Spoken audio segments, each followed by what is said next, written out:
say oh shit? I was saying stuff like that before too, but a lot worse. We can talk about that. Things we say in pain. I have my own vocabulary I say when I'm in pain. It's really bad. You don't want to be around me when I'm in pain. I will say horrible things.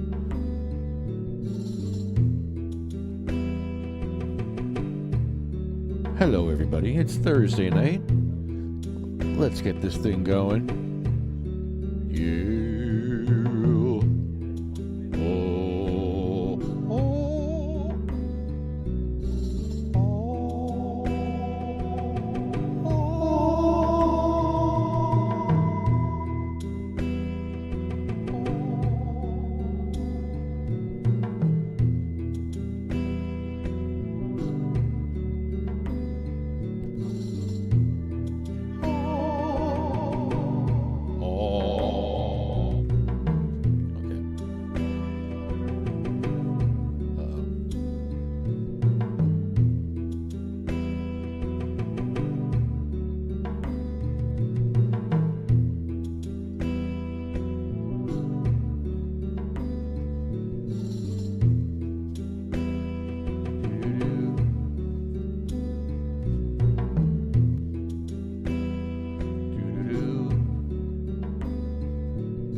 Centered. Let's get our chi aligned.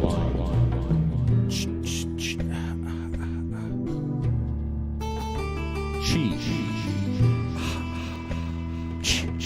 You know, like Halloween movie.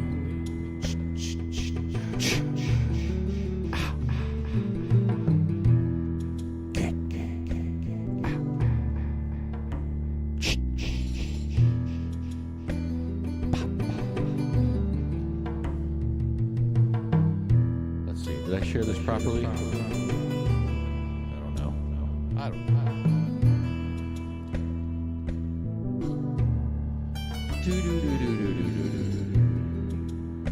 We got quite a few things to talk about today. Seriously. Oh, wait. What am I doing? Wow.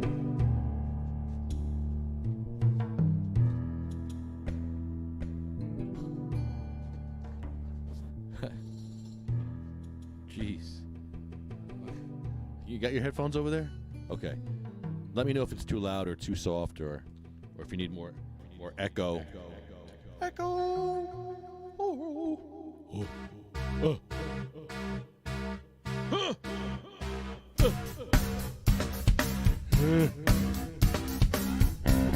Too loud? Might be too loud. That's good.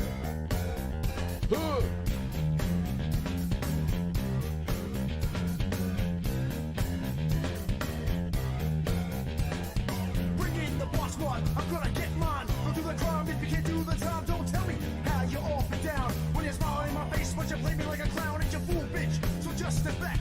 I'm mad dad when I come down straight. I thought you were my piece, but you play me out. Now I'm mad as hell and I'm full of doubt. Who you wanna roll with? Who you wanna roll with? Lefty. Let's roll. Let's roll. Who you wanna roll with? Who you wanna roll with? Lefty. Did you roll? Yeah, we rolled. We got something to roll. All right. Why don't you light it up and then send it over here? I was going to have you light it up. I can light it. Do I have a lighter? You know what? I kind of like it when the USPS sends you. Hold on. Wait, don't do it yet. Let me get a good view. Hold on. Wait.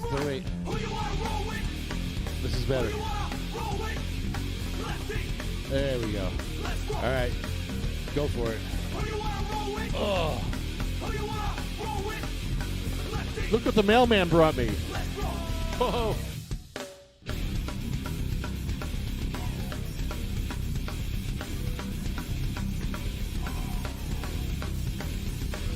You can screenshot that right there. That's a screenshot right there. Yes, it is.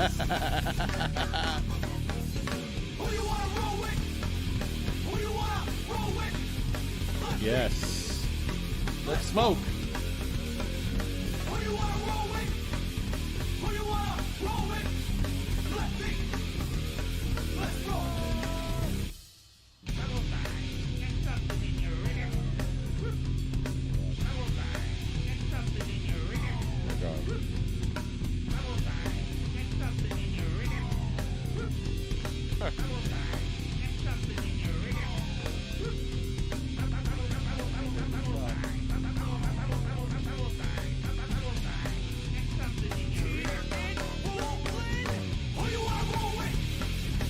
Can you send me the red truck?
Pass the joint.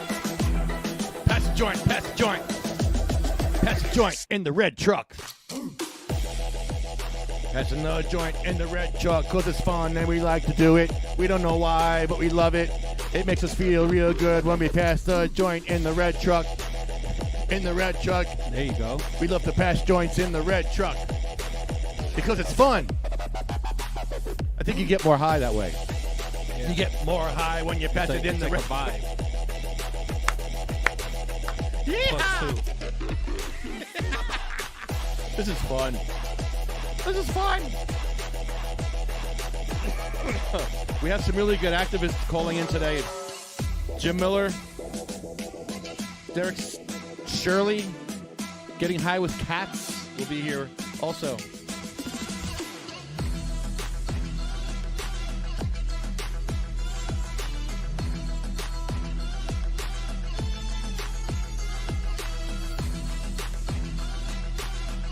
I'd like to start off with a phony phone call. A troll. A troll move, if you will. I want to troll the I want to troll the trolls. I want to troll the hackers. I want to troll the hackers. I want to troll the hackers.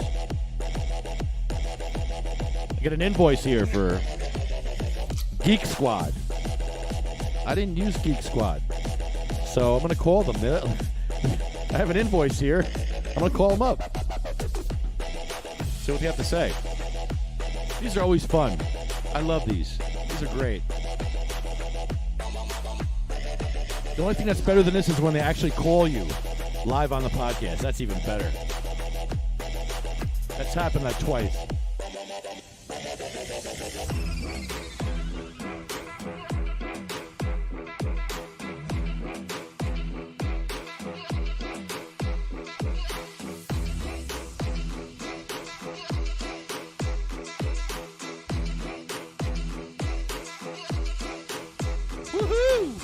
That's fun. That never gets old. Coming and going. I love sending it. I love receiving it. Whoa. Hey, wait a minute. Really? I didn't mean it like that. I love to give it, and I love to. No, that's not good either. I enjoy when you. Jeez, how do I send this? How do I say this? I don't even want to try. I really. I was gonna say you like it when, give it to you the red truck, but then that just sounds even worse. How about? I like when you give it to me in the truck. No, that doesn't. No. I like when you send me weed in the truck across the intersection of Avenue C. It's very wordy though. Yeah. I just want to break it down real simple. Can we do that? Without being like... You like hitting it in the red truck?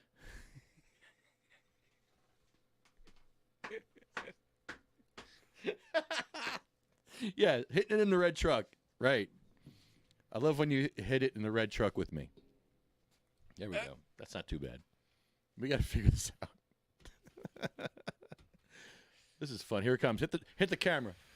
Oh, look at that. This is what we do. Here's how we have fun here at the podcast. We just sit here, we pass weed to each other in stupid trucks. This is fun.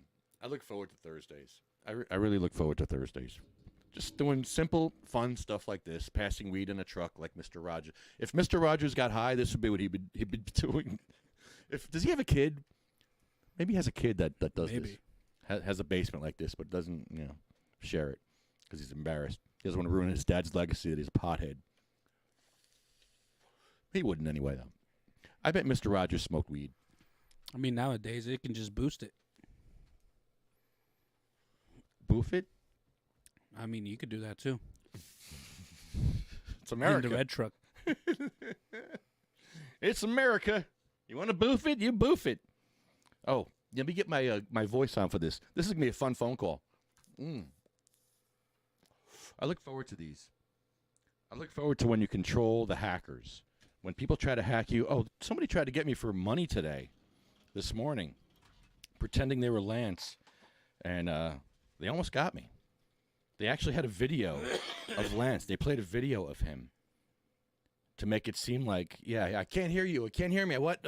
Like that. And I saw his face, though, and I'm like, wow, that's his face. But I still couldn't hear him. And it just wasn't right. It wasn't right. It just seemed weird. And I was right, because Lance got hacked. Terrible. All right, let's get this here. All right, let's hope my phones work.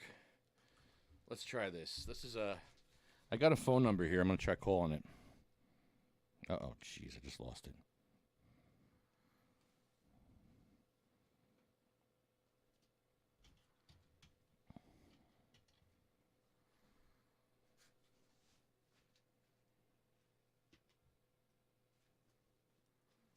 Oh, I don't think it works. I think it's shut down already.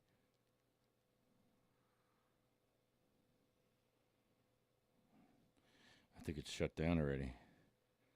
Yeah, the phone. It doesn't even ring anymore. Doesn't even ring.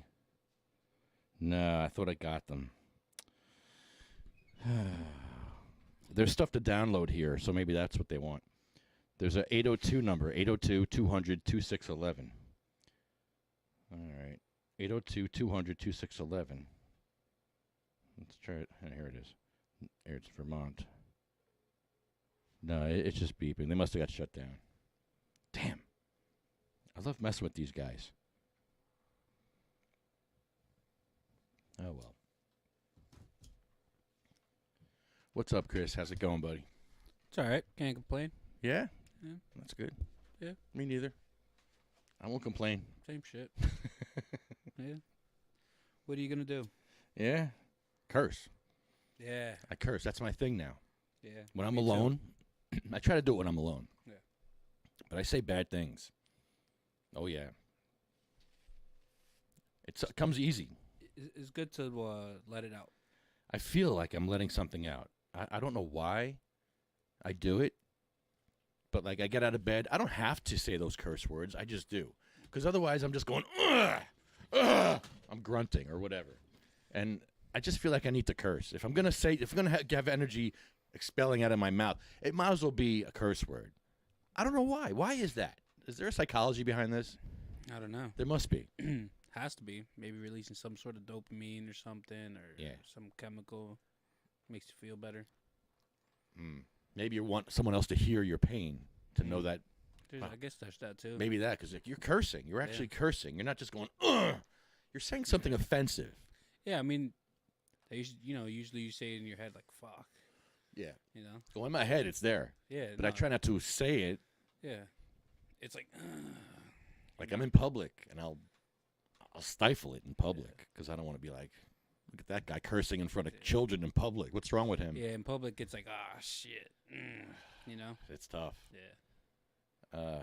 I've had a few spasms in front of people, and I'm just like, and I try not to, I'm just like, they know, though. They know. Yeah. Just, I try to stifle it, but my face, they know. They're like, oh, what's going on? I'm just like, I must be like this.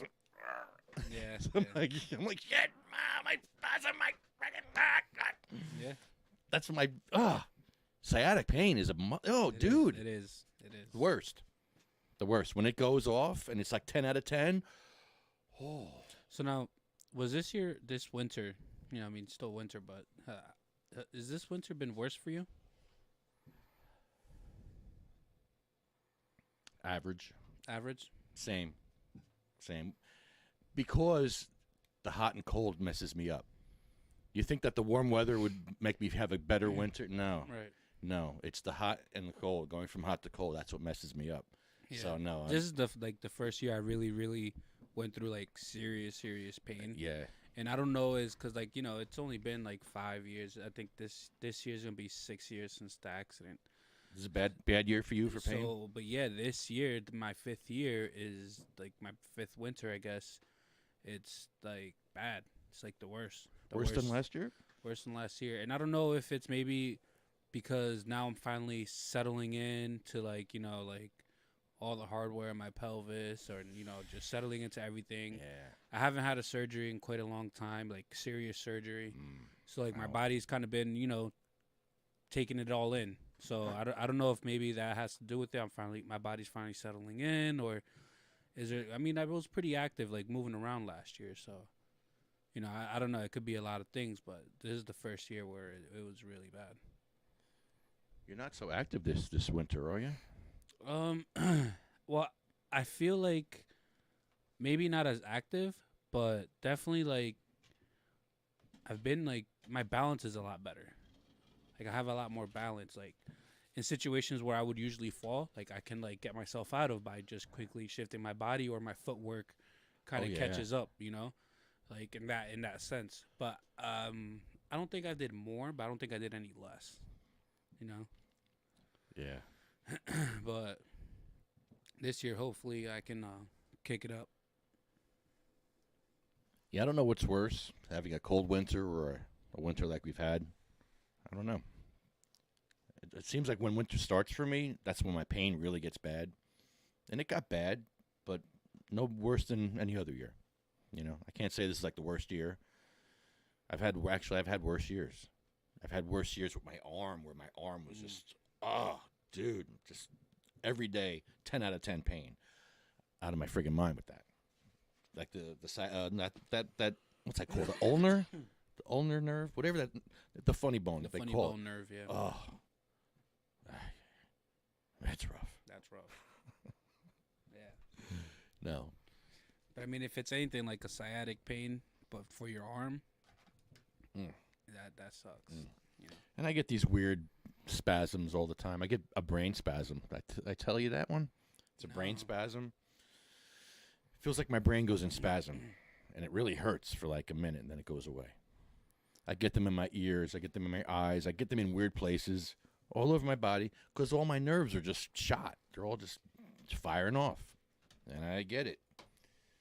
So I get weird pains in weird places. It's crazy. Yeah, what really gets me is I randomly get like stabbed in the bottom of the foot. Those are the worst, because they're just out of nowhere. It's just like got you real quick. a little 2-piece. You get the stabbing. You ever get the lighter to your skin? Like it feels like a lighter. I get it. Yeah, when that happens, usually it starts on my lower back, and then like it's like a little rocket of electricity down to my heel. Yeah, the electric. It's like there's like a fiery pain, like it's fire, and then if you like if I go I'll feel as soon as I go it just shoots down. Then it's the electric pain. Yeah. And there's the stabbing pain. Then there's the shooting pain. Then there's the dull pain. Yeah, the dull pain. I can't. Dull pain. Those are the worst, man. Just dull, aching every Those day, are the worst. all day. The dull pain is like a dull axe to the bone. Yeah. Yeah. Yeah. So yeah, there's that. I think that's all of them. Yeah. There might be more. So far, yeah, there might be a couple, but those are like the hardcore ones that stand out.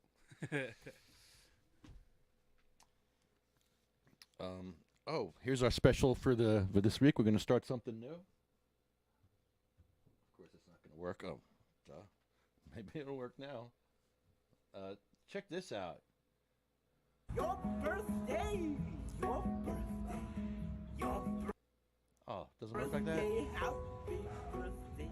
It is your birthday. It is your birthday. It is your birthday. Happy birthday. So happy. Today's birthdays include Emily Blunt. I'm not kidding. Emily Blunt. It's the first time we're doing it, and our first name is Emily Blunt. I just love that name. And Josh Gad. Josh Gad. How old are they? Kristen Davis. Hello, Kristen Davis, 58. Kelly McDonald. And who else? Josh Gad. Oh, he's 42, Josh Gad. Emily Blunt was in a movie called The English. I guess she's British. Who knows? She's 40. Dakota Fanning. She's 29. And Samara Weaving is 28. And Patricia Richardson, Brad Whitford of Aerosmith, 71. Howard Jones, 68. Michael Wilton of Queensryche is 61. Personality Damon John, 54. And let's see, who else? Webb Dubois, Peter Fonda. Fred Bolitnikoff. Remember him? Nope. He was before your time. He was an NFL player. Paul O'Neill, not the Yankees guy, the Trans-Siberian Orchestra founder. And then Ed Too Tall Jones. I know you heard of him. No? Maybe his face. Ed Too Tall Jones. What's he look like? He was a he was a Cowboys lineman. Mm. He was too tall to be a lineman, but he was good. Too tall. Defensive. He was good. He was part of that Cowboys dynasty of the 70s with Tom Landry. Mm. Too Tall Jones. I used to watch him play. So happy birthday, everybody. It is your birthday. It is your birthday. All right.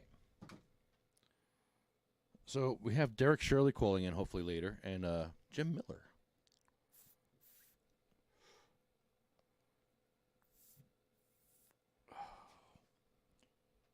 What were we talking about on the way here?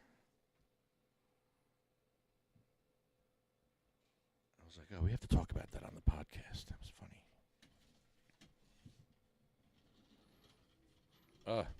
Nice. Made it. We got the timing down. We got the how many times we got to pull back right. It's I love this. This is fun. Well, I did have a story here. Did I lose my story? Oh, great. I think I lost my story. Really? I did lose it. It's the best story ever, and I lost it. How can I lose it? What's wrong with me? Hold on. It is your birthday. It is your birthday. It is your birthday. Let's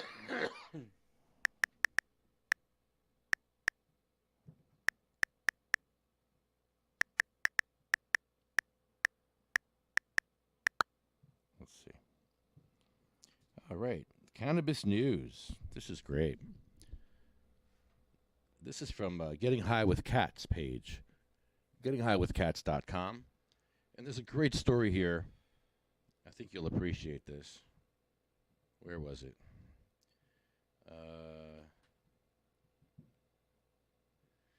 Oh, here. This is great.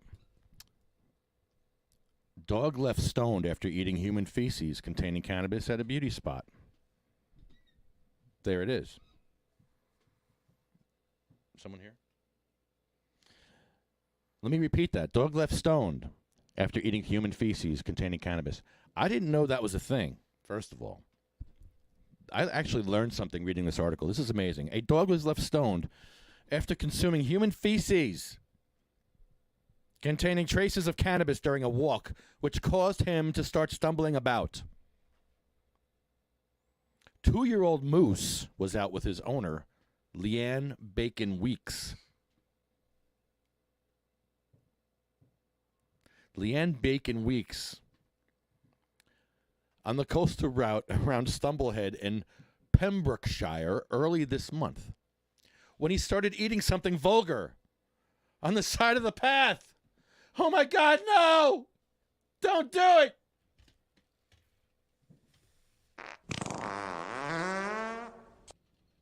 Oh, here comes oh. Here it comes. Oh, boom. This is crazy. He ate something vulgar on the side of the road. Leanne was horrified to discover that her border terrier had been eating a Shih Tzu.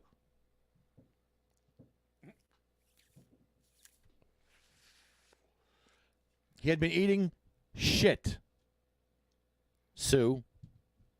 And rushed him to the vet after he became dizzy and was showing signs of lethargy. Lethargy. He was lethargic. He was lethargic. A medical checkup revealed that Moose was suffering from cannabis intoxication and was high as a result of ingesting the human feces. Can you believe this? Shit. It's crazy. It's real shitty. Leanne said, "When I saw Moose was up to something, I pulled him away as quick as I could. But when I looked down, he managed to get a mouthful of human shit in his mouth! I know, it's gross on many levels." Wow. Anyway, we finished our walk and drove home. But 3 hours later, he started stumbling around and became lethargic. Full of lethargy. I took him straight to the vet. To which point, he became incontinent. And he was shitting all over.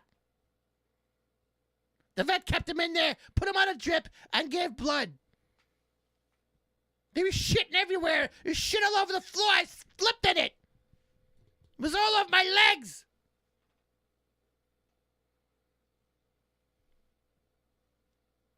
And he started licking my legs. It was awful. Moose's bloods came back normal, but one of his symptoms was low body temperature, which is a classic sign of cannabis intoxication. The owner said that the feces her dog had found had been produced by someone who'd consumed edible weed. Wait, was that a grower? A grower? Is that someone who grew weed? No. No? Someone who just Nothing. produced it. They produced it. Consumed it. It says produced. Produced? Yeah, had been produced, like a producer. A producer of weed. I mean, it produced shit weed. He produced it from his butthole. Yeah. So, all right. Well, come on now. All right. Here. This is a good time for you. This is perfect time for you. All right. This is good topic. Good timing. Please jump on now, please. Please.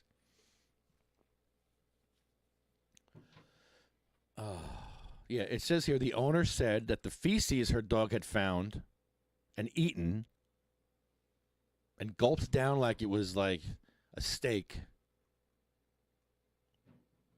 a Salisbury steak, but softer. So soft you can cut it with a butter knife. The owner said her feces her dog had found had been produced by someone who consumed edible weed. So it says produced by someone who consumed edible weed. Produced. Yeah, he produced it with his butthole. Produced. He produced edible shit. This is a strange article. She explained, she explained, I've since learned that when people eat cannabis, they poo out 65% of it, which contains low levels of THC or tetrahydrocannabinol, a psychoactive ingredient that gives the user a high. And because dogs have more cannabinoid receptors than humans, they are more sensitive to its effects. Now, I didn't know that. Yeah, I didn't know that either. I didn't know that when we eat weed, we poo out 65% of it. Wow. Wow. How can I stop that from happening? I want to consume more of I want more of my edibles. Are you going to eat your shit? I gotta- Try it out. Do I? We have to eat our own poo? So wait a minute. So you recycle it. We can recycle our poo and eat it and get high again? Yeah. That's what it seems like. There are people out there that are going to do this, you know. Is it safe to eat your own poo? I don't think so. I don't think. Is it? Like, I couldn't eat your poo, but I think you can eat your own poo. No. No. No. Because, I mean, that's what your body's getting rid of, you know? Those are the stuff that it doesn't need. So, yeah. But there's still THC in there, bro. I mean, You don't want to waste that. maybe sneak it in with a little bit of brownie. I don't know. Bro, I'm wasting so much of my weed. I I was start. thinking maybe what if like you use the shit for fertilizer? Put all this THC in there. Yeah. I feel bad wasting it. I don't know. There's got to be a way we can eat our own shit without being sick. I mean, doesn't Bill Gates use his own pee Yeah, for water? people do their own pee. Let's do our own poo. How about we filter our poo? We filter it. A poo filter. Yeah, how about a feces filter?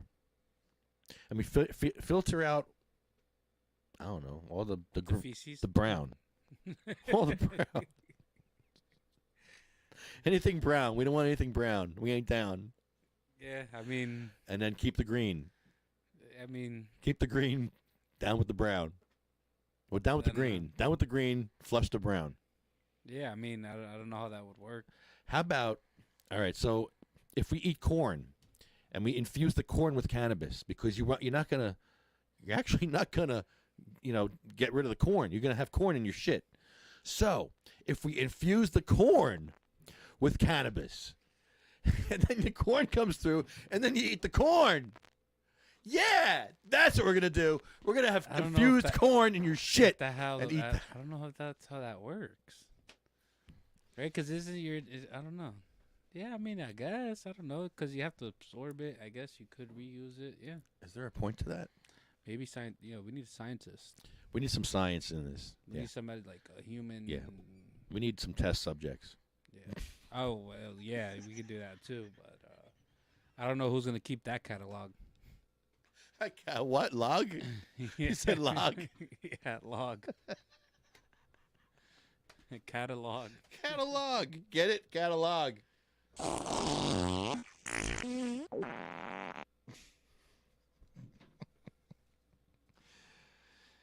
My God. It also makes the poo more appealing. Other pets and wildlife in general.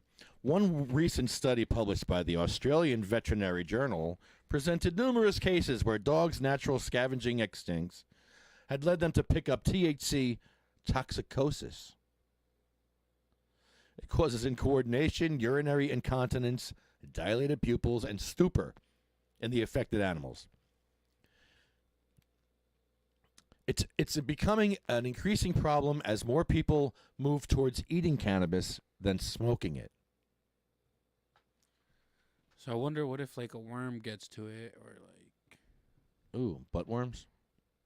not like because like nature does its thing, uses fertilizer or whatever, or like Oh, worms and all that. happy worms. What happens to the worms? Do worms get high?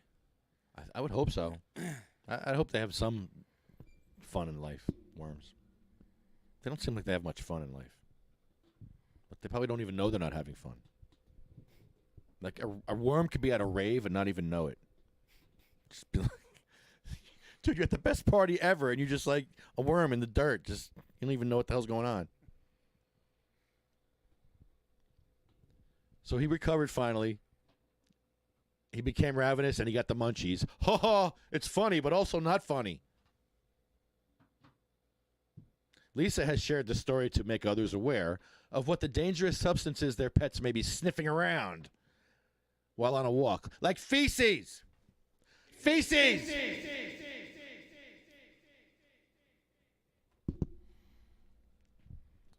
Addressing the culprit and other cannabis users, she said, and for those who like to partake in the odd hash cake or other kinds of edible cannabis, please don't poop in public. And if you do, make sure you dispose of it properly. Let's not forget, some human took a shit on the street.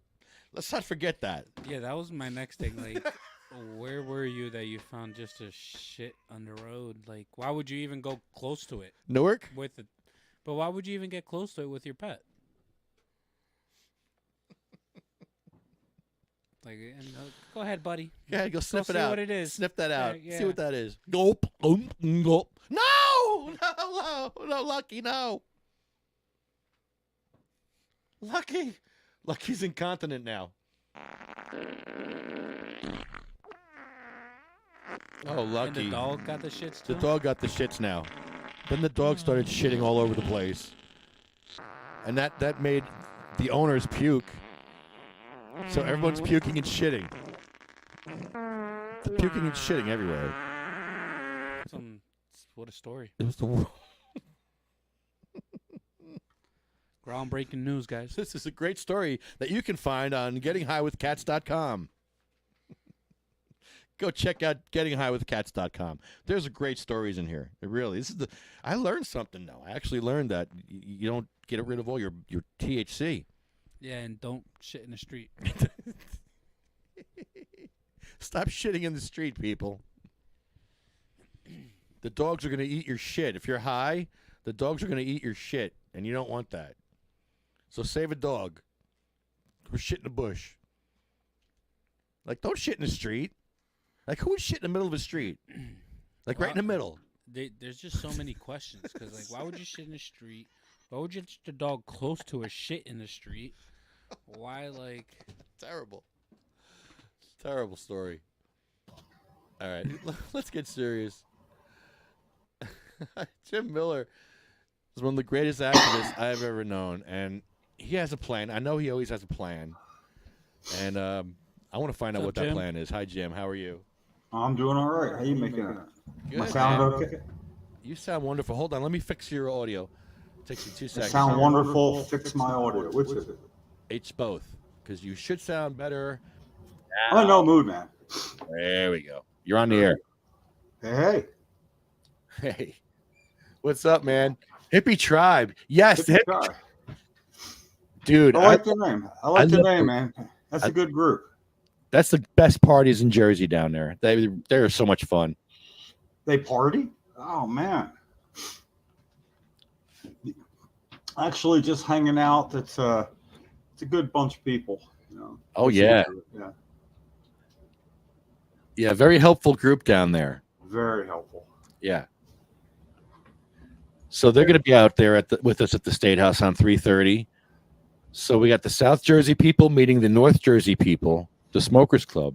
So it should be very interesting. I think so. Yeah. First good gathering of the year at the State House, especially with the purpose being revolving around home grow. I'm there. Yeah, I don't know what else we can do, Jim. I mean, these are just the grassroots things that we've been doing, and they've been effective in the past, and I think we should just keep doing it. they're effective in opening the door. Yeah. But you got to know what to do when you get inside the door, though, too. And I saw it happen in Wisconsin once. Somebody named Senator Vukmir. It sounds right out of an evil movie, Senator Vukmir. But she was hard to get to. She was our equivalent of maybe James Holsapple, I guess, Senator Holsapple. And somebody had a little video camera with them. They went in her office. She was going in. She sat like, one leg on the floor on the corner of her desk and batted back everything this person had to say. Like she had a field day. It was this person was not ready. It was sort of like calling somebody that never answers. One day they answer, you don't even know what you want to say by then. So it's good for getting the door open, but there has to be a blend between that and an understanding that the advocacy that's going to work isn't going to be done on Facebook, and it isn't going to be done right out in front of the State House. It's going to be done through channels you don't see, without instant gratification that people seem to need so much today. If it's not going to get you a pat on the back right away and you can't, shout about it on Facebook, nobody gets involved. Not nobody. A lot of people don't get involved. But when you know how many people there are that would like this, and the number of people who are doing really anything about it, it's disappointing. I got to tell you, it's I love my cannabis consumer friends, you know that, right? But we are the worst bunch of advocates of pretty much any issue that I know, and it's probably because we are more like cats than dogs. We're original, but sometimes originality doesn't work for you. Sometimes somebody that's been there before can be a big help. And I don't really seem to be able to get my foot in the door to do that for more than just a few people. Honey Bay! Hi! Long time no see! I'm sorry, was I supposed to introduce or, No. Good to see you. I just pop in all, buzzing around. Yeah, this is good, So, It's good to see you. Yeah. We're trying to set up a Cannabis Patient Awareness Day for July 10th, 7/10. Yes. And that's what we're working on with Oregon, Texas, Maine, California. I'm working on Florida right now with Florida. Magical Butter. And if we can get more states involved, that would be really cool. The more states we get involved, the better, I think. Right. This is our second annual Cannabis Patient Awareness Day. And we are trying to get to every state house in America. And so, we're slowly getting bigger and bigger. And last year, I was at my state capital in Salem, Oregon with Paul Stanford and a couple people. There wasn't very many people, but we were the voice of a lot of people. It was amazing. And we at least made some connections there, and we know what we can look forward to, in so many ways. And I'm excited for July 10th because it's a Monday. And, there's going to be a lot of people there on a Monday, the lawmakers. So I'm really excited. And right now I'm working on getting a designated person in each state. And then I'm also working on sponsors. I'm working with Garen Angel right now. He has reached back out to me and said, how can he help?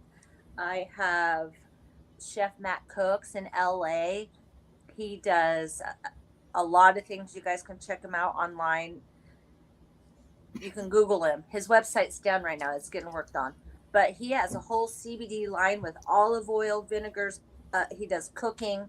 I met him in Vegas at a really cool event. It was one of his first events to where he's a chef, Chef Matt Cooks.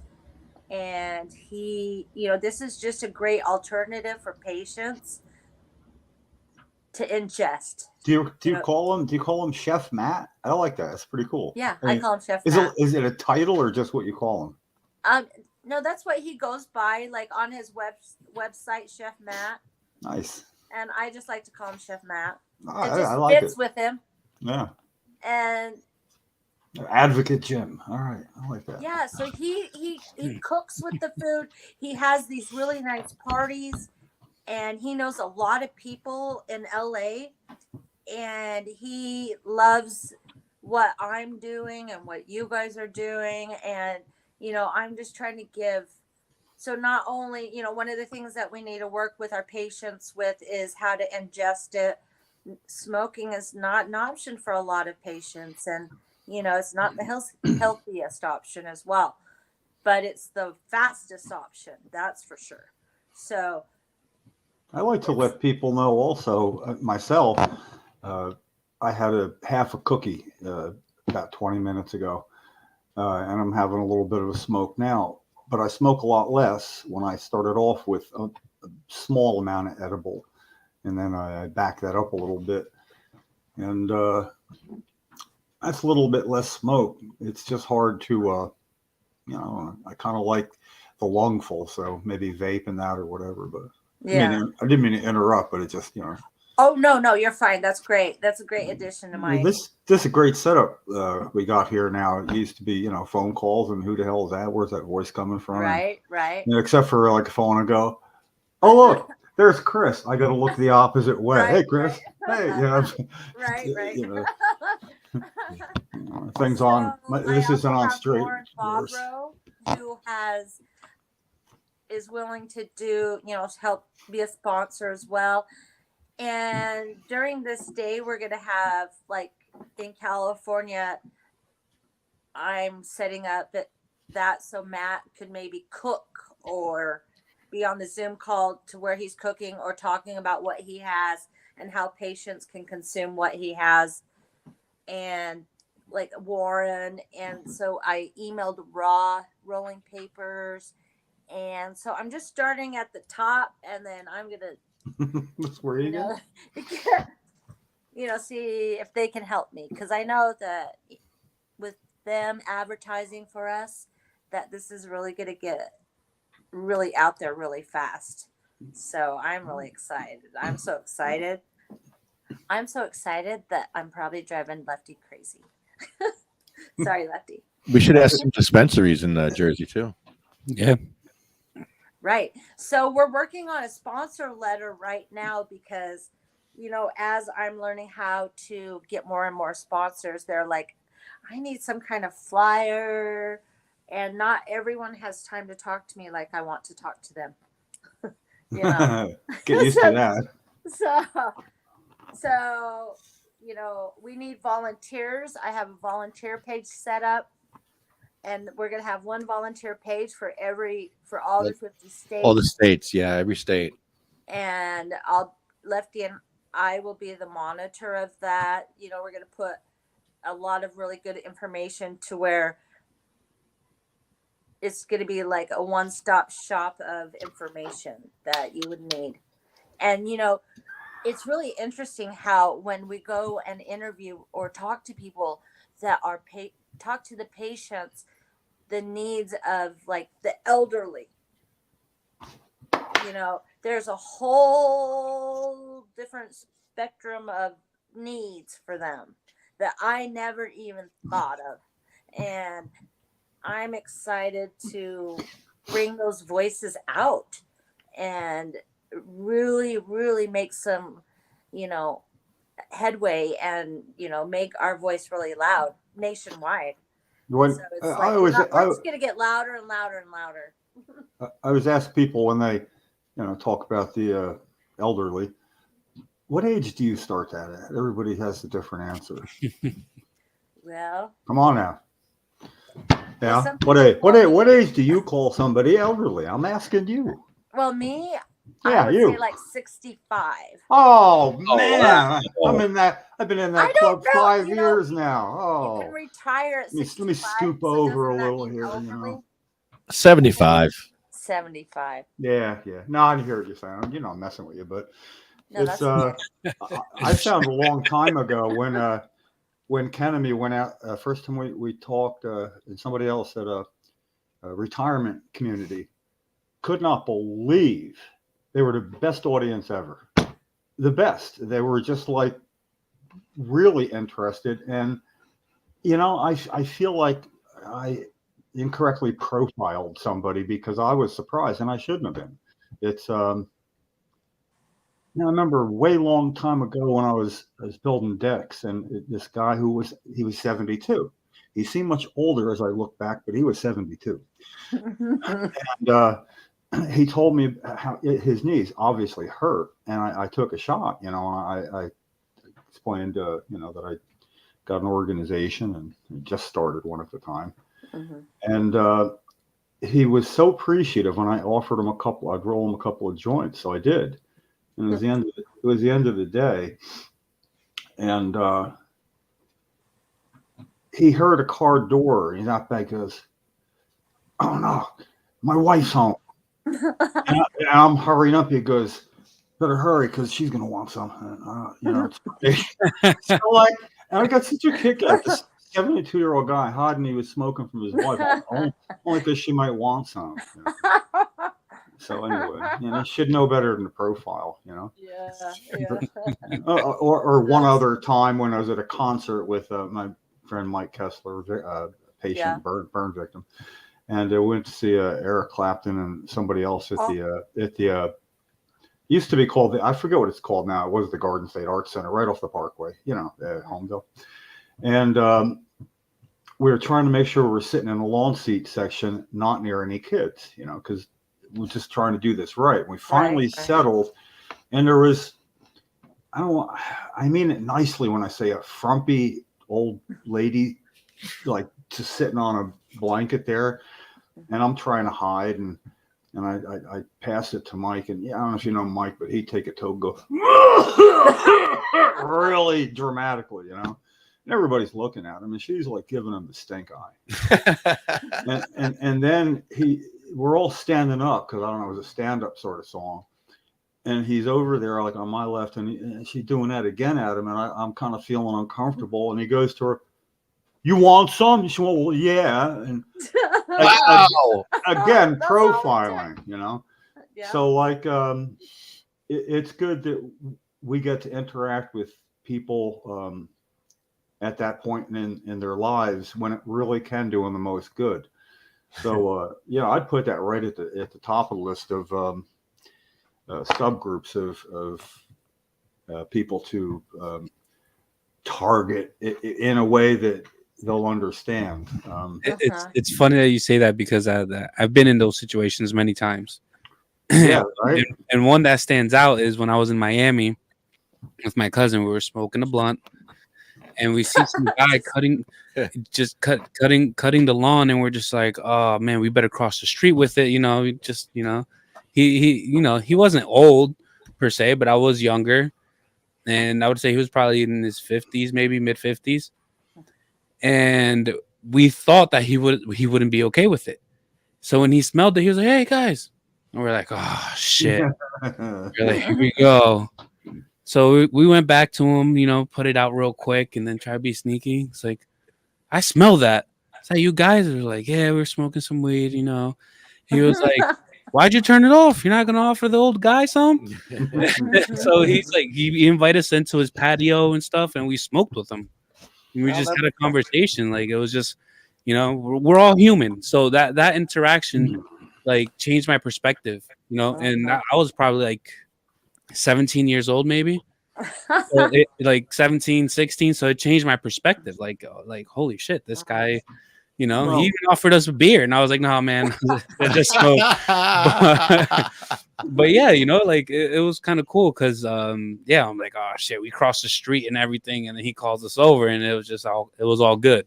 You know, he invited us in. Well, it's yeah, old people.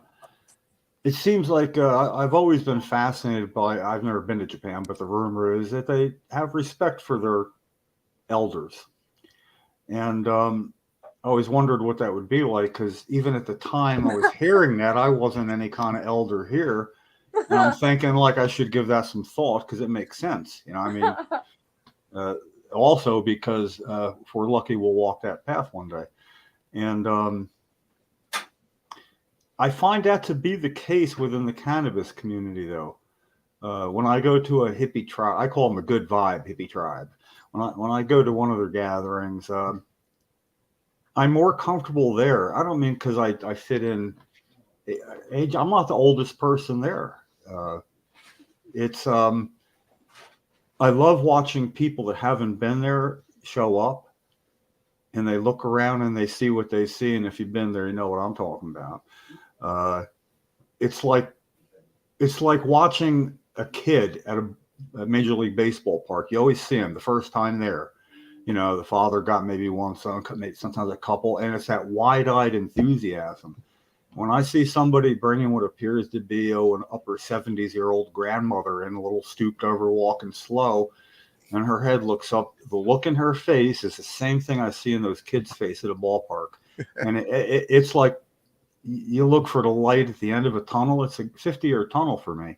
And for me, going to a hippie tribe event is light at the end of my tunnel. I mean, it's done. The tree is all the way over there. It's fallen. It's hit the ground. It made a sound too, you know. And I love those guys. You know, it's I don't think I'll ever be able to thank them enough for what they do to give chance to people come together in the way that they do. Oh man, it's amazing. The giveaways and the help they give to patients, the stuff you don't hear about, but they actually help a lot of cancer patients on the side. That oh, they do. Yeah. It's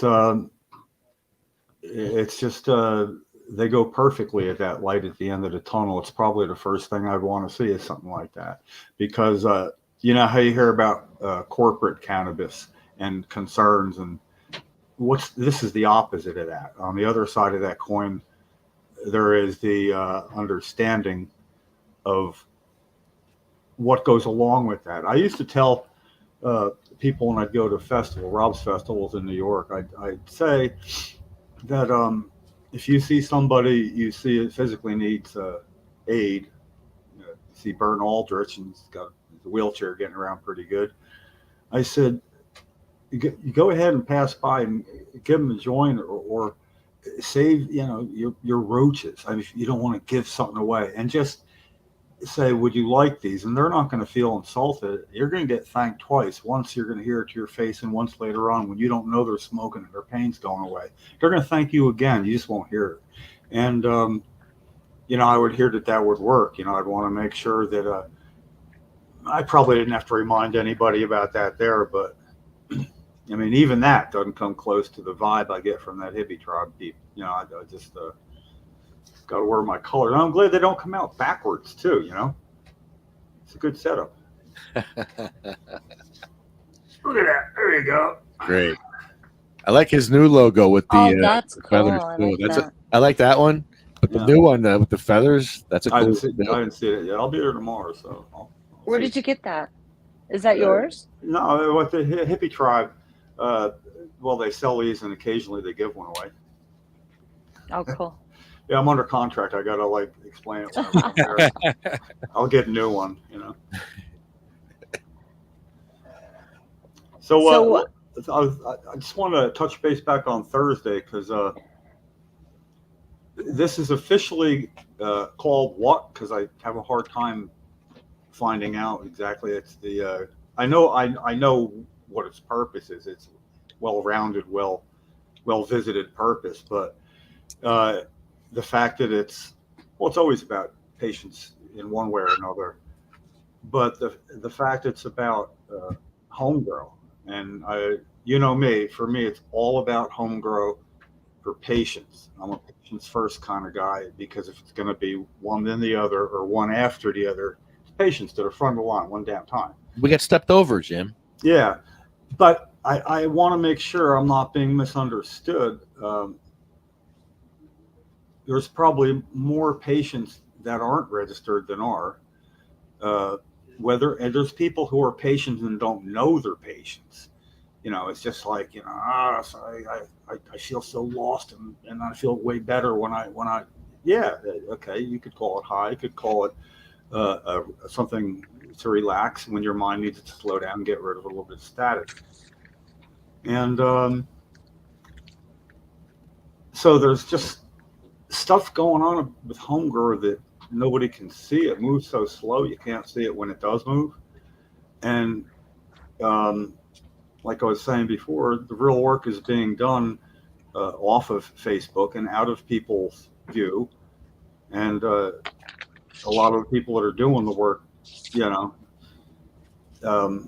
they want to keep everybody informed. But I'll tell you what gets discouraging is when you try to tell somebody about something that's going on and Facebook, because that's where I got to get where I get my people corralled, you know, and I try to call some from the herd there, and it's they don't care about that. They don't care about anything but big pharma and money. I'm like, yeah, okay. Have you told them that? You know, because like they should hear it. You know, we should hear it, but you should tell them. And at least twice after that, I'd say, hit me up at pot4m at Yahoo, and this way they remember it. And I can help you write a letter and get the discussion started.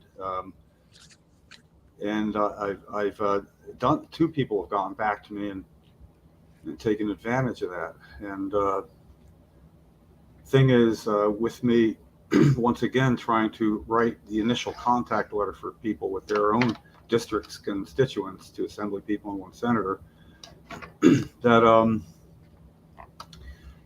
it has to be written in a way that cuts out their escape routes that they use, you know, the way they can answer without really saying anything.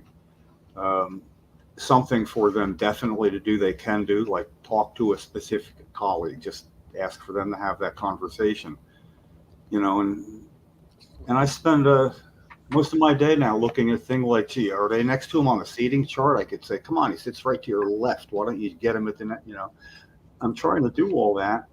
And still, it's so much negativity brought about by history. Yeah, being ignored. But when somebody, you know, I always get ignored. I'm like, can you prove it? Can you prove it? How hard is it? You get ignored, you keep the proof. You know, then keep getting ignored.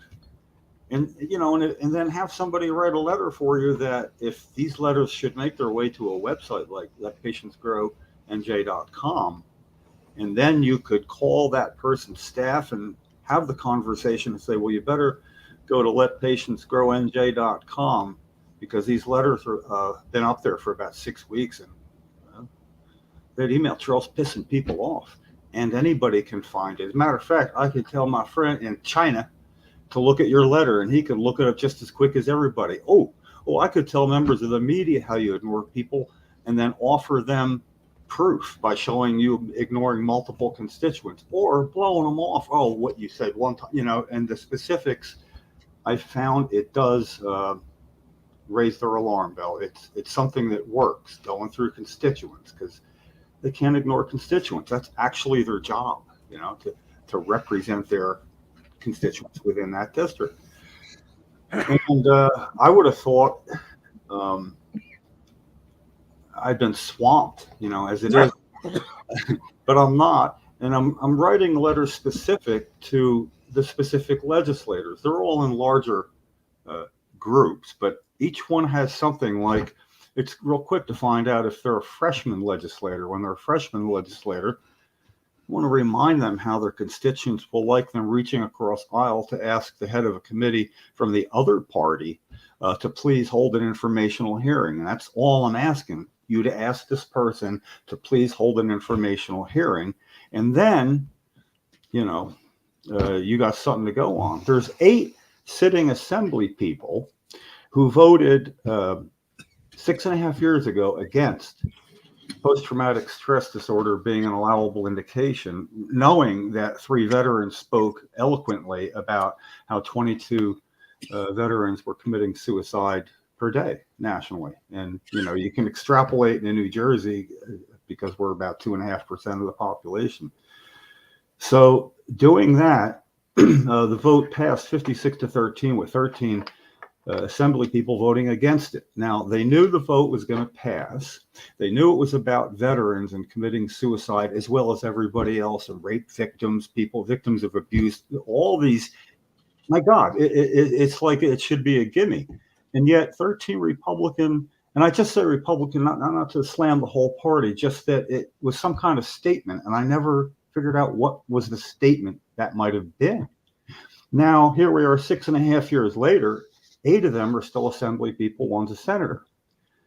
So a couple of them have already gotten letters that say it's come to my attention, and then what I just explained, and asked if that was a statement vote, what was the statement you were trying to make? If it wasn't, did the effects, negative effects you were worried about happening, did they come true? Did they manifest themselves? This was the test. I mean, you voted no, and I'm a constituent, which is what the person's writing, and I'd like to know why.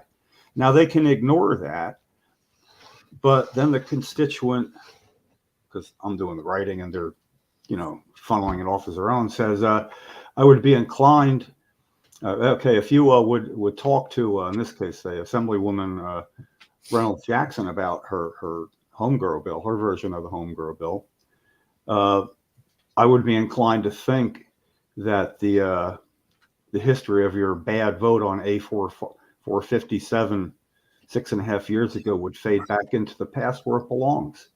Otherwise, I'm not so sure.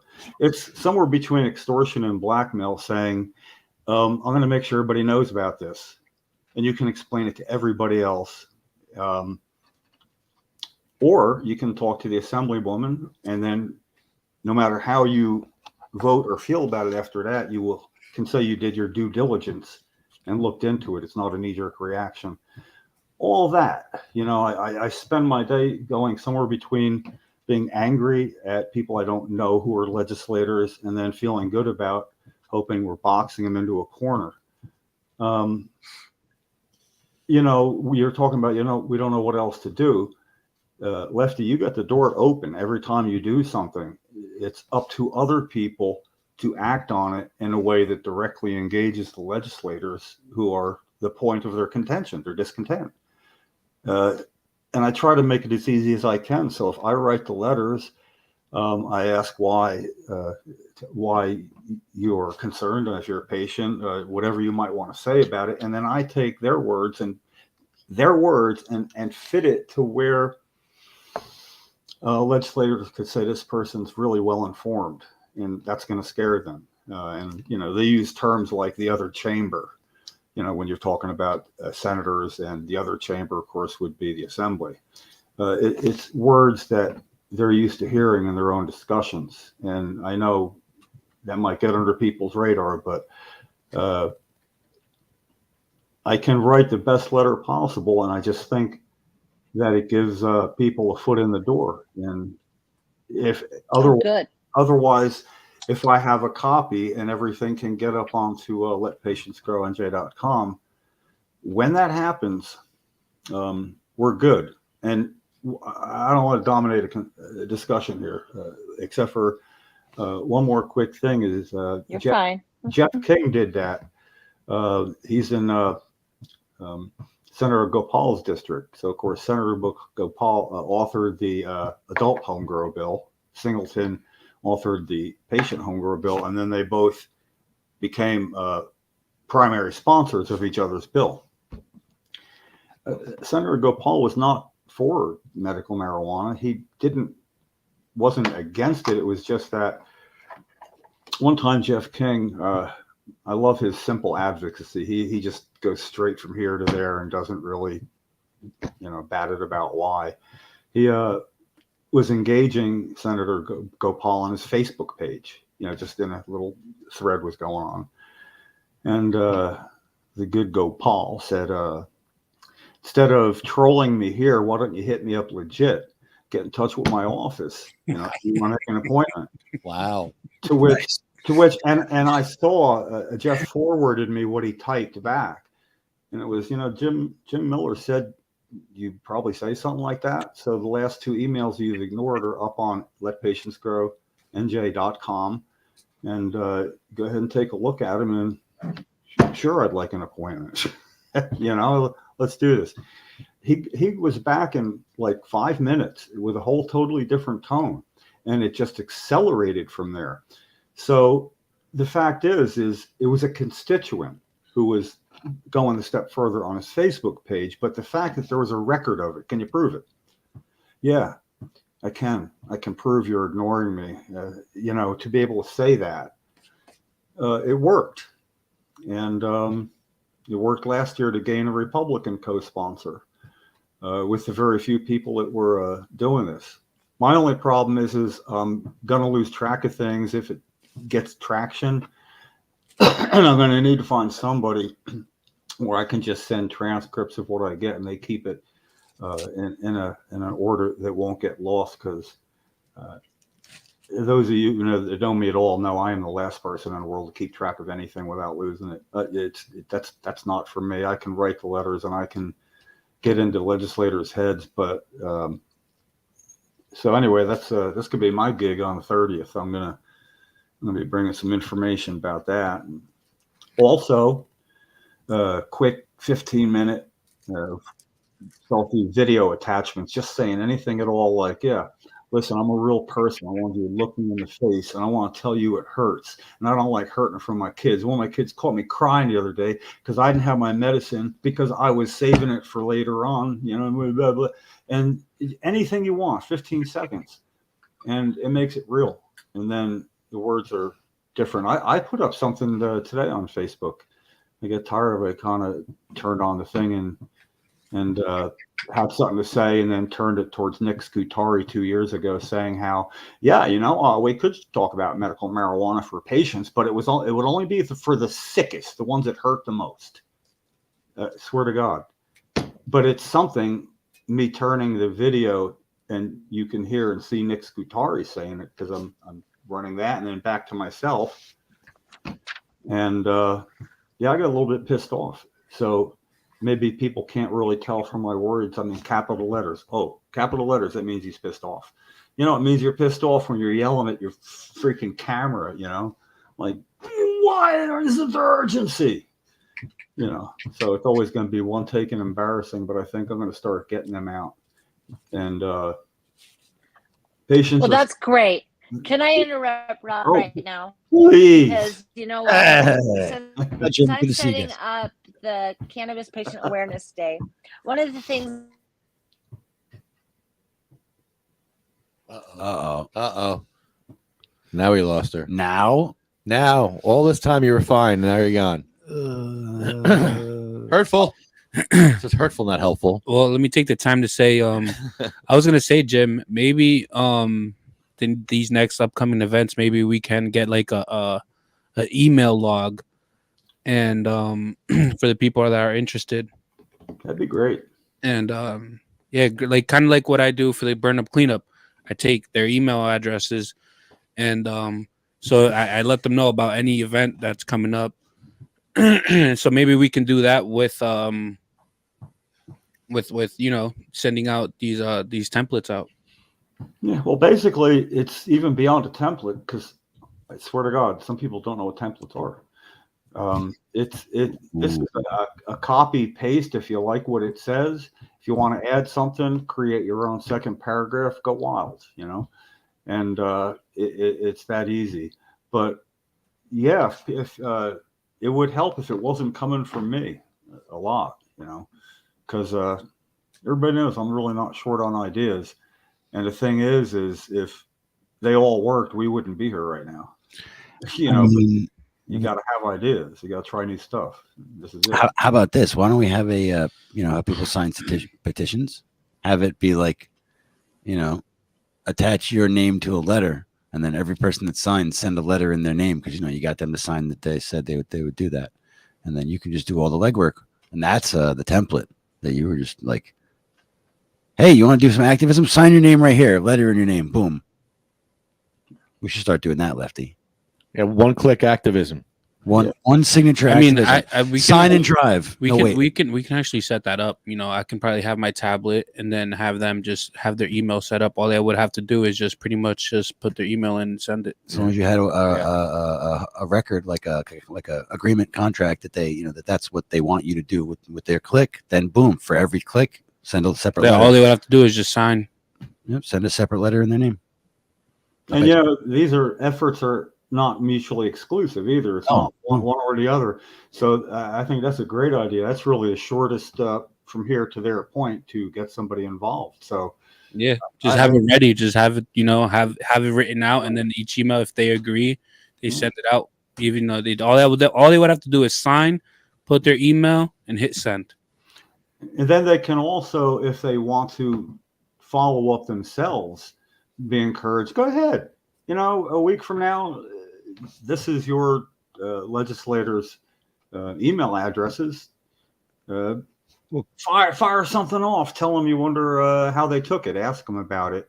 Because if I'm a legislator and I'm getting something that's obviously a sign-on effort, and by the way, I ask legislators who are friendly to us what they really respect, and I was originally wrong about that. They say sign-on letters indicates somebody being organized, and that's what legislators fear, is people who are more organized than individuals coming with the same thing from opposite directions. So to show that organization by some kind of sign-on letter, and then those that will follow up with their own individual efforts, that's a 1-2 punch right there. I like it. I like it a lot. So then even simpler, Chris, then instead of sign your email address, we could do it all through one organization, such as Sativa Cross or other organizations that we're friendly with, right? Or any organization. You could just do it so all of them could be, the return address could be care of Sativa Cross at this address. There, right. So every different person, you include an agreement of how they, we signed on for this activism by doing this and this, and then here's our letter, and you just get, because also email's good. Physical copies of letter. We're a nonprofit, right? Like physical copies of this letter hit their office with actual objects. It's still not too late for that. But yeah, I'll do both at that point. It's not mutually exclusive. Because if it's on the tablet, I can just email it to Lefty, get it printed out, and they'll just get the same thing. Just electronically and then in paper, and it'll be all typed out already. There's one thing also. I mean, I keep holding out that somebody will think, why don't I do this? Jim did it. Ken Wolski did it. Weedman does it all the time. Run for office, 100 signatures. Run as a libertarian. They will get your signatures for you. You don't have to raise any money. You don't have to spend any money. The media will come to you for your opinion if you're a libertarian candidate. They will ask you your opinion just like they ask Republicans, Democrats. They'll invite you to editorial review boards, things like that don't cost money. Be a one-issue candidate. No matter what they ask, I swear you can get it right back around to something to do with cannabis.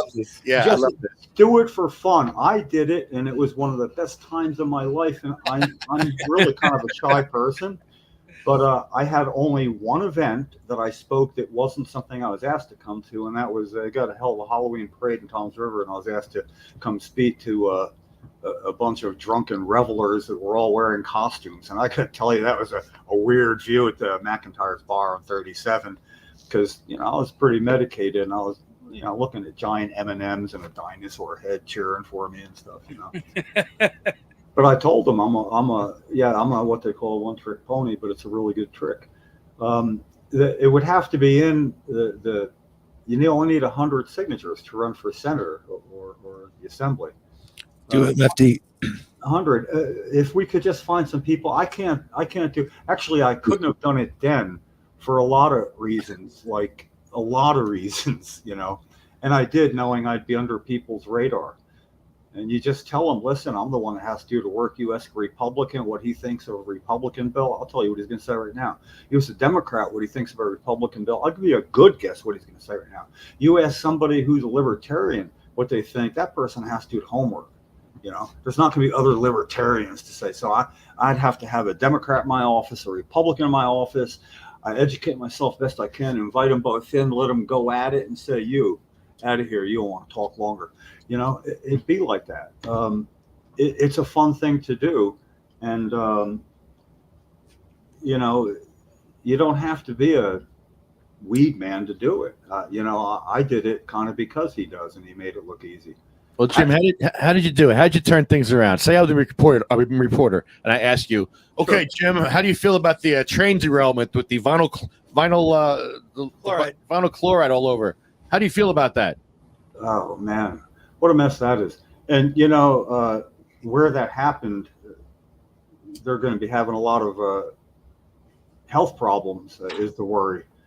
And and then you can see it from there. It's like, and I don't want to say that cannabis is good for everything, but I would ask you, what's one thing it won't help, and see if that's going to be a fact.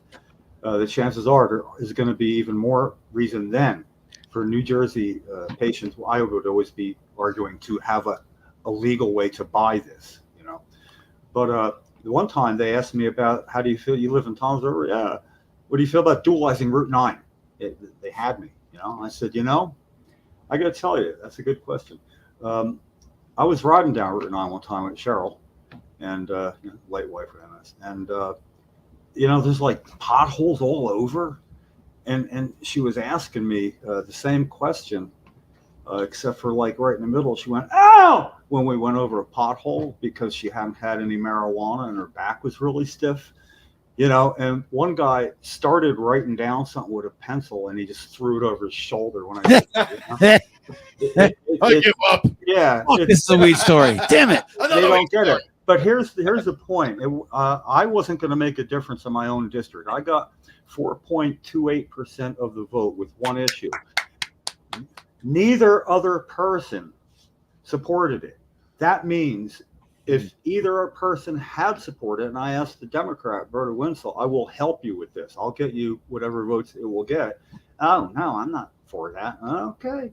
Well, she would have got 4.2% more votes. So for any election that was within 5 percentage points, you might have had a chance. Talking about leverage. And affecting that. So this was to teach candidates, lead off with this.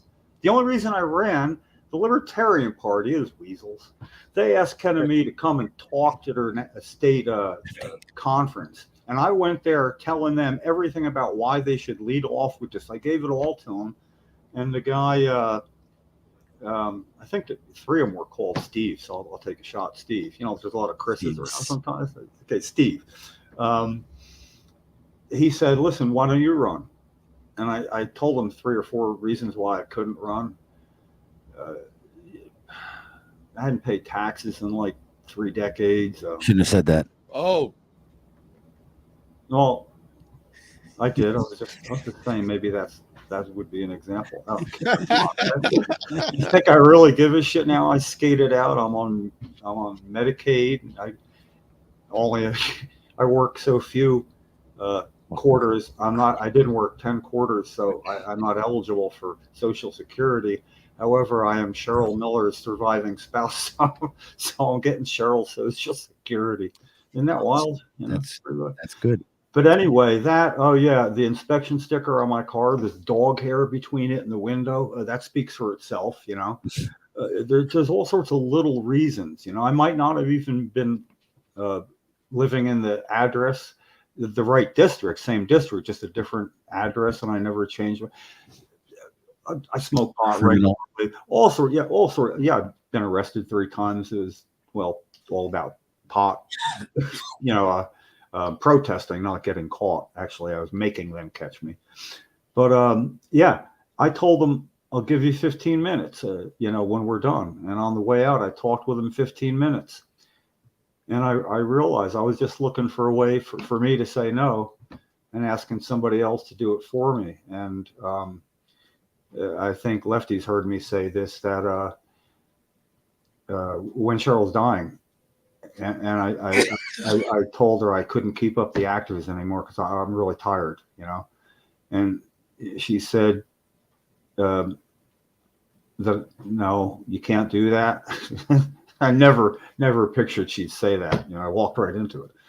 And but she said, because we didn't know about cannabis being good for MS for 7 years, and because nobody told us, it wasn't common knowledge. And she said we shouldn't want somebody to have done something for us that we're not willing to do for somebody else. And I found myself telling Lou, his name was Lou, it wasn't Steve, never mind. I was telling Lou why I couldn't do it. And I'm picturing Cheryl where she could only move her head, and I'm carrying her in the car, and we're driving to Washington and we're doing all that. And I'm telling him why I couldn't do that. You know how small I felt. So I talked myself into it just by giving him all the right reasons. And of course, when I walked across the state, it took 2 days this time to hand deliver them the day that they had to be in. And, to get the publicity, the same walk Cheryl and I were on in 1993. Oh, March 30th, 2023, the 25th anniversary when Cheryl and I were arrested in Washington. So, that's cool. That's right. Really? Yes. Quarter century ago, Cheryl said she wanted to be like Rosa Parks. She wanted to be like Rosa Parks. She was on a Rosa Parks kick. So we picked the right day. All right. Right on. Good. There it is. Well, actually, coming up on the 25th before that, it'll be 30 years ago that I walked her wheelchair across the state with a big ass sign on it just to get the. I wasn't even born yet. Wow. I don't think. You don't think? Your mama wouldn't lie to you. How old are you? Yeah, 29. you fucking. Yeah, but yeah, right. So I am elderly. Okay. I mean, elderly is don't be too hard on yourself. No, I'm just saying. I'm just like, wow, holy shit! Like all this has been going on, and to reflect on it. I feel spoiled. Like that. I'm looking at it that way. Definitely spoiled. We're all stand on the shoulders of giants. We're all spoiled in one way or another. I mean, we really are. Think about it. A century ago, what you had to do just to get to dinner time, and we take a lot of things for granted right now. But one thing that cannabis advocates do take for granted, and it's not anybody's fault, is all through the 1990s, the argument was, yes, it is medicine. That's it. You had to argue medicine with people who would just say there's no studies to back up what you say. And then the studies, of course, were prevented by not releasing marijuana for a study. I mean, a circle jerk of epic proportions. And, that was just, I don't know who's really growing. It was rough showing up with Cheryl, who could only move her head and a little bit of her shoulders, telling them it works and we'll show you. And they respond with there's no studies. That's why we did that study from her hospital bed in front of State House in 97, is because, it was a study of only one person, and it wasn't placebo-controlled, double-blind clinical crossover test. It was probably the worst test ever done, but it's the only test ever done. So it was also the best test ever done. With one, says it works. If it says it doesn't work, do a test, prove it doesn't work. It's what a waste of time to spend a decade arguing it was medicine. And in Jersey, the only point I had to make was I have to get a quarter pound at a time for Cheryl to make her green butter, and that's her medicine. She and I shouldn't be arrested for intent to distribute automatically. Because of that, there should be a separation where a doctor recommends it. That intent to distribute shouldn't kick in till like a pound or something or whatever. And that was the argument we had for like the first 4 or 5 years. That was it. The whole conversation was that. And now, there's so many nuances that people are still purposely not getting right, for all the reasons we know. And we need to be better at arguing once the door is open, So again, Lefty, thanks for his opening the doors. You'll be opening the doors to this discussion on the 30th. It'll resonate. And in a lot of ways. And I'm going to be seeing if I can get some 15, 20-second little videos of a patient who might want to take part in, getting in touch with their legislators, so I can make sure they have something to attach to it, because that does get noticed. A picture's worth 1,000 words, and what's a video's worth 1,000 pictures. According to my math, a video is worth 1,000,000 words. We're rich. That's it. million. Yeah. So, man, I get sad again. I go through a whole emotional thing from like being sad, to being happy, to being aggressive, you know, to waking up in the middle of the night and thinking of something. Like Nick Scutari's mother has multiple sclerosis, and she's in the program. And I just want to say, does your mother know what you're doing? You know? Yeah, we should go over his head right to his mom and start talking to her. You remember that that person that came to and talked to us outside of Scutari's office? She was like, his mother. He did it for his mother. Remember? That's why. Wow. Well, yeah. He says that. Shut up. That one, that lady. Yeah, That lady. That lady. Yeah. That lady was that lady. Yeah. Well, it's just I find there's a very sad Greek tragedy sort of irony that after all Cheryl did for people with MS, Nick Scutari's mom's getting it, and he's keeping people like Cheryl from growing it because they can't afford it. She really should know. And at some point, that's going to be fair game. I mean, at what point do you say, no, I'd like to respect, but I think she would probably want to know. Doesn't matter though. It's just that's I don't think she ever has to worry about growing. You know, she doesn't, and I'm glad. But when Nick Scutari says that, yeah, we're going to see a medical marijuana bill, he said, I think we'll see a bill for that soon. When he said that, Singleton had written his bill 9 days before he said that. It already existed when he was on New Jersey Spotlight News, the chat box. You know, that's where Brianna Venazzi was snuck up on with the question. And it was funny, that smile on his face, like, I knew it. I was afraid she'd ask that. And that I transcribed the words. You go to my page or the Coalition's.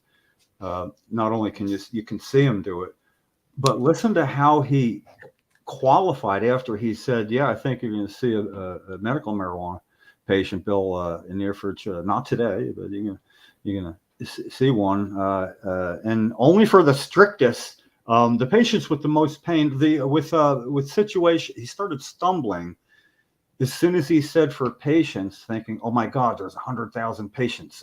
He qualified it to knock it down a little. He was obviously flying by the seat of his pants at that moment, and he wasn't doing very good. I love watching it. I mean, it's really a good wake me up in the morning video. Yeah. But then when he said that, how cruel does that sound? Like I was opining. If you'll watch my little video I posted, I was thinking, like, what is it going to be?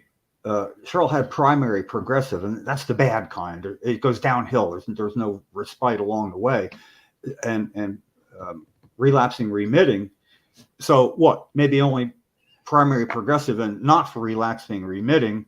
I guessed ALS is going to be right in there, and then I wondered, wait, does Tourette's even hurt? You know, no, they're not going to stand a chance. You've got Tourette's. You're not. According to Nick Scutari, how do you draw a dividing line through 100,000 patients? How do you do that? And he doesn't even know 5,000 patients might grow. 100,000 aren't. 50,000 aren't. Not even 10. It's look at other states. It's 5, 6, 7%. Remember that at the veteran? I was gonna say it's kind of like when Lefty they don't see you with your wheelchair. They're like, oh, you're not really disabled. Oh yeah, where's your wheelchair? Yeah, where's your wheelchair? You're not. Yeah, you wouldn't be allowed. I mean, not like you really care, you know. Hey, you guys want to do some dabs? Yes. Yeah, sure. Hey, can you show me how to use that thing? What do you do? I'd like to look at that thing. First of all, what is that thing? Yeah, what is it?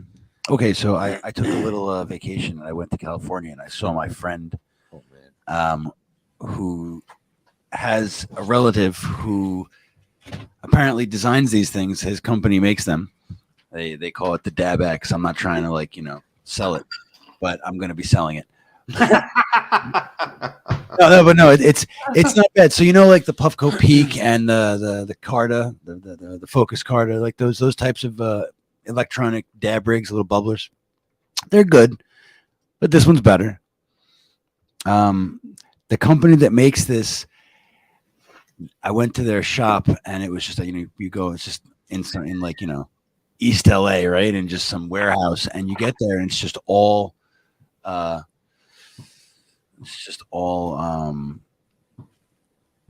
sports cars like McLarens and Lamborghinis and things like that. So this company makes, so if you have a McLaren or a Lamborghini or a Ferrari or whatever, and you want it to go faster, and you live in the Los Angeles area, bring it to this company, and they will they build parts for cars, for race cars. So they'll swap out your stock parts. I mean, I like the stock parts in a McLaren aren't any good, right? But they'll swap out your stock parts with the parts that they machine, which are the NASCAR parts. Yeah, to spec so that you go faster. I don't know, whatever. So this company decided to pivot and start making, like, you know, dab rigs, and they have a couple of wait, what? How do you go from wait.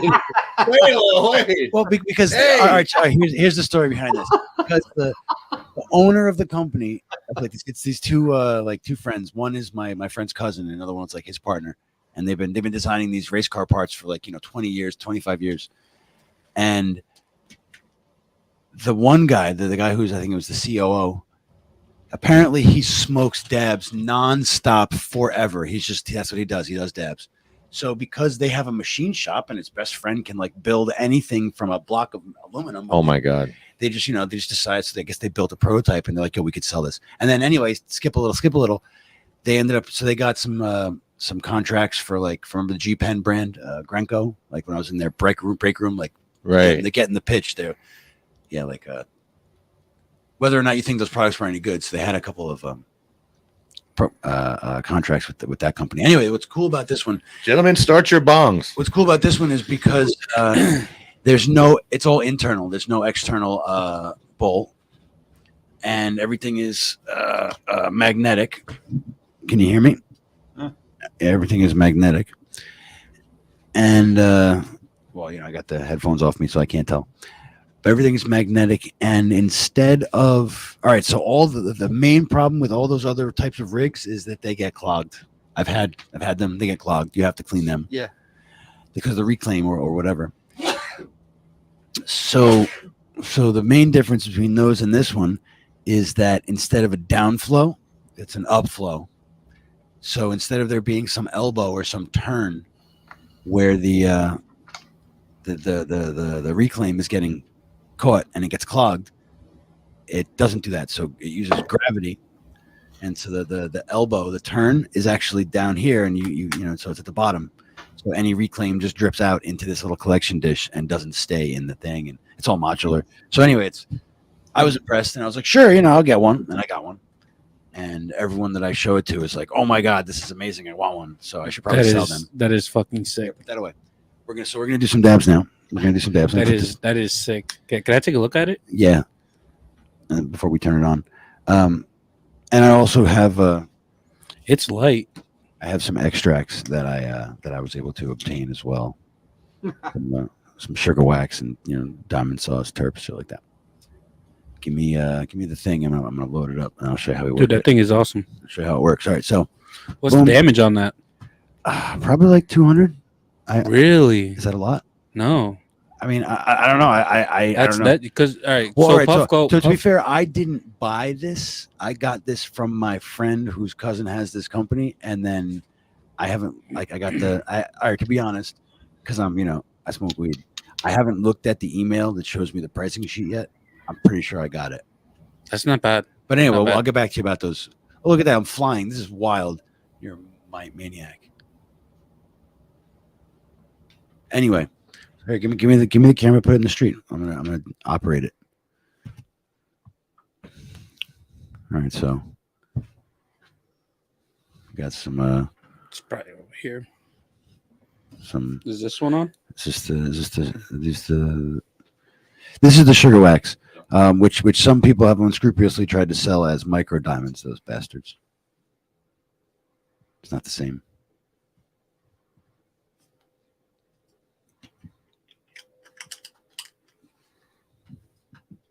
And this other crumble, the other one, it's like near white. It's great. Okay, so put it on, assuming it's charged. You hit it twice, hit the button twice. It, you know, does its little vibrating thing, and then it heats up, just like they all do, you know. And then What's cool about this one also is that it has a carb button. You don't have to do that shit with the tapping your finger over the little hole of the thing. It's got a carb button.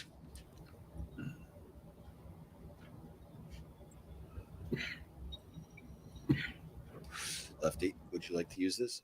Okay. Okay, so actually, you know what? So, and this only roasts for like 10 seconds as opposed to like 40 seconds for all the other ones.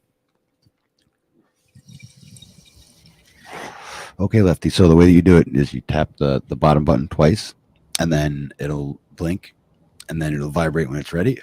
It's ready. And then you sip on it. Nice. Well, I think it has to vibrate. It'll. It did. Oh, it did. Oh, that was ready. And keep it level. It's at the lowest setting, so you really got to sip on it, and then you got to press the other button, and you hold the other button. It's a carb. You hold that, and then you clear it. Come on, Lefty, a monkey could do it. Yeah, come on, Lefty. 2 monkeys could do it. Oh, this is great. That is really, I feel like I'm taking a class here that I missed or something. Oh, I'm glad. Yeah, but anyway, so it's a pretty good piece, and I don't really do dabs very much, but this is so much fun to use. I've been doing more dabs. What about you, Chris? Let me load it up again. Yeah, take some. I'll try it out. And dude, and it's light. I feel like the glass weighs more than what the piece weighs.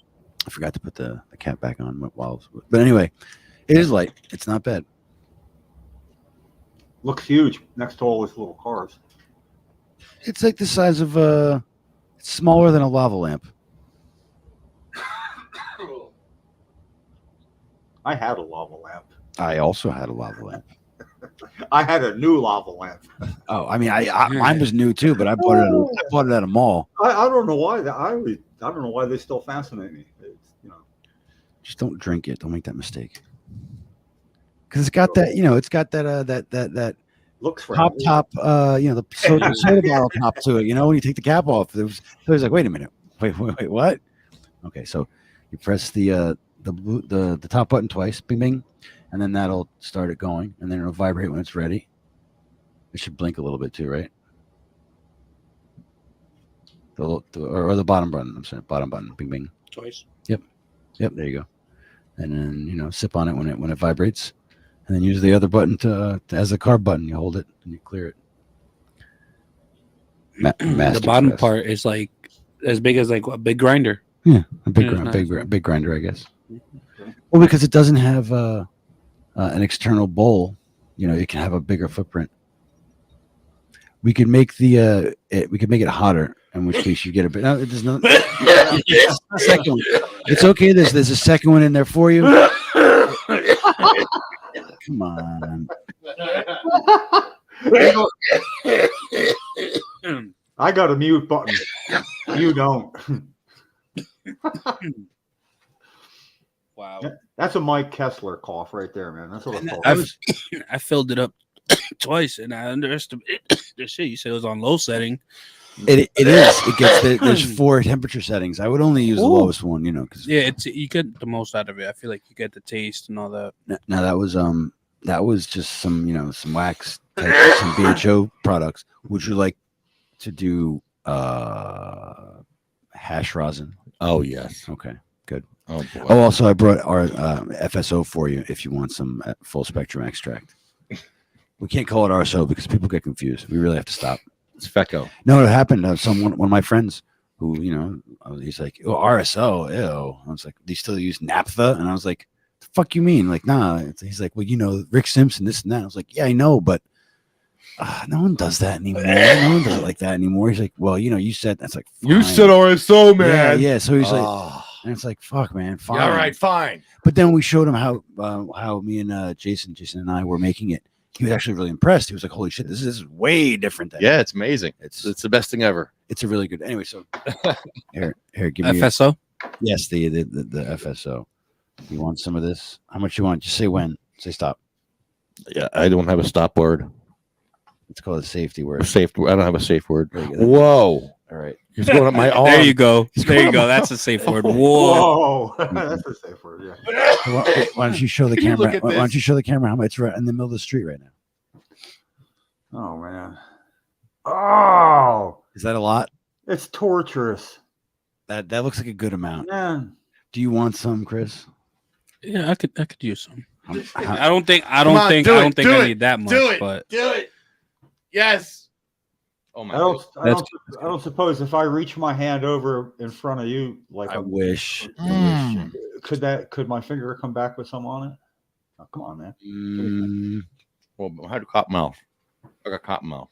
You need like something to eat with that. Water's not going to help because it's oil. I should have had some water first because I have cotton mouth really bad. Well, now you're just going to get that much higher in your face. Well, the benefit of being an old guy watching all this is not only is it so much fun. I'm thinking back to, okay, the first time I heard there was different kinds of cannabis, marijuana, sativa and indica. What? Get the fuck out. I mean, I'm sorry. Get the fuck out. And but people be, oh, it's this pot makes me tired. Oh, this pot makes me laugh more. And I'm thinking, bullshit. And then I come to find out, yeah, I didn't know shit. And now it's all the new avenues. I mean, I didn't have it. First time I had a dab was behind Weed Man's joint. And the difference between when I inhaled and when I stopped coughing about a minute later, that was it. That was like the shortest from here to there I'd ever experienced. It was like an elevator ride. Sip of coffee. They didn't let me out on the second, third, or fourth floor. And I got out on the fifth with somebody saying, "You want another?" And then apparently laughter because old man had enough. And damn, I did. I like having enough now and then. I got an optimum level. I don't see it often though. Man, I'm looking forward to the 30th now, just for the fun part too. I forgot about that. Who dabbed you out at the Weed Man's joint? What's that? Who dabbed you out? Wayne Barini. Ah. I'm like 95% sure. Oh yeah, actually the joke was, come to think of it, when he asked me laughing, "Do you want more?" I almost heard my hard, really lethargic voice go, "Yeah." Yeah. That was the reflexive answer, but Yeah, so, lefties. Yeah, lefties. Smell this. Whoa, lefty. This is really good. So Lefty, how long has it been since patients had to cross the street to smoke at a State House podcast? Do you remember? Remember that? Never. We did it out of courtesy, but we didn't have to. Well, it was, we had to, because of a permit situation. I don't mean the illegality. We needed to have that weekly permit. So if you didn't do what the state police said and go over to where it's Trenton Police's problem, not theirs, on the other side of the street.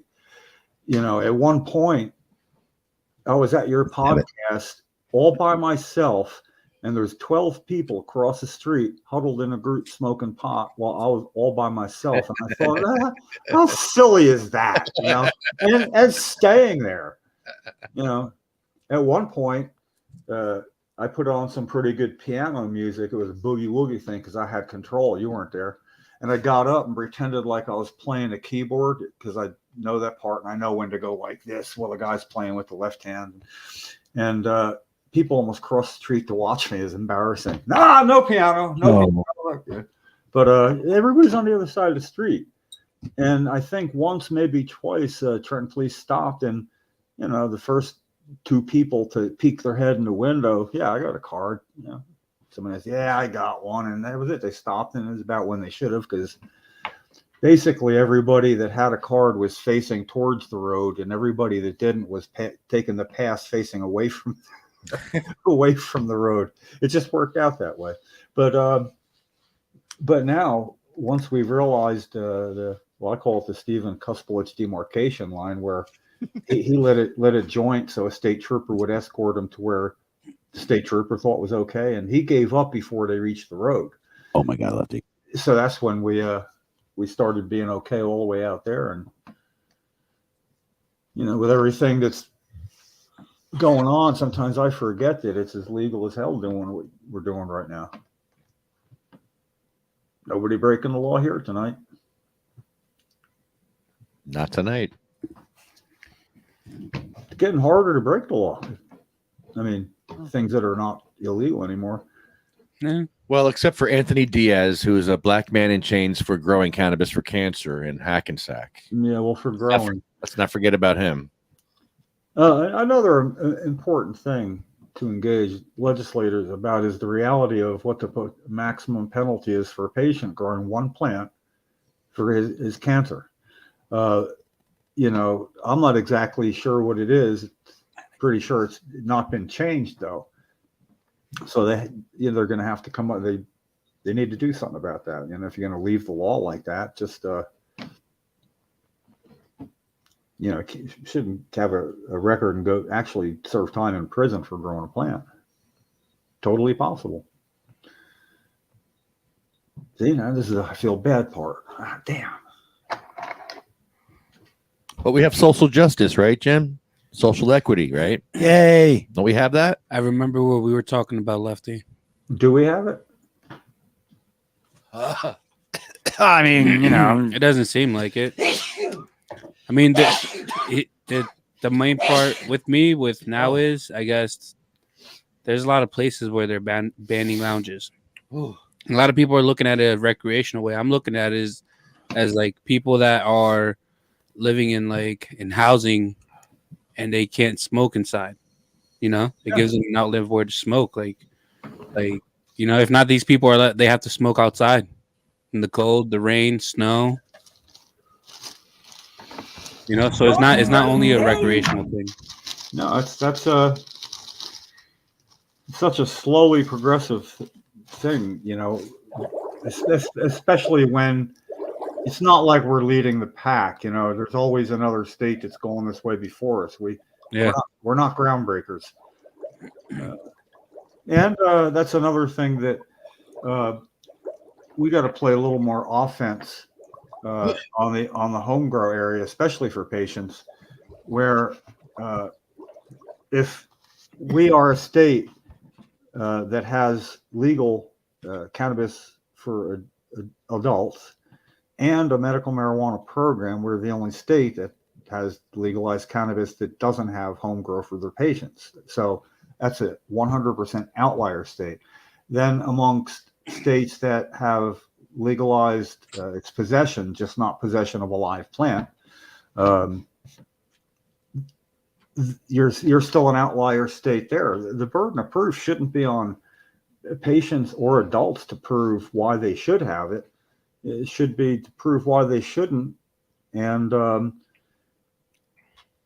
I've tried, I don't know if I'm going to keep on trying to find my counterparts in other states who know the legislators or have an in with legislators who helped legalization, including home grow in their states, to ask questions that would counter what you're going to hear about Nick Spitari's concerns about lack of enforcement. That's what, by the way, I mean, if anybody really wants to know why, that's the last thing is 2 years ago, but it's lack of enforcement. You can't enforce adult home grow regulations.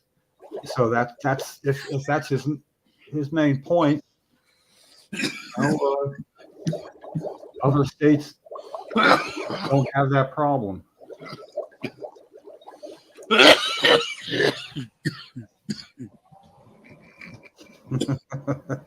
I just love the sound effect of the bubble. That was some hash rosin from Colorado, I think. God, what flavor was that? That was Ghost Hulk. It smelled like absolute trash. It smelled like feet and funk. It smelled like his toe crust, an armpit. It smelled great. It smelled like feet and cheese and like I don't know what's in it, but it was amazing. Feet and cheese. It smells like the good funk. Oh my God. Well, it sounds like. I didn't want to give it back. It was so good. I know you ripped that whole thing to your head is what you did. I ripped it. But that's okay. I took all the terps. I took terps in my nose. It's what you're worth it, Lefty. Thank you. I appreciate you. But yeah, I'm gonna try to get a whole bunch of these and distribute them to the community Know your worth, King. for money.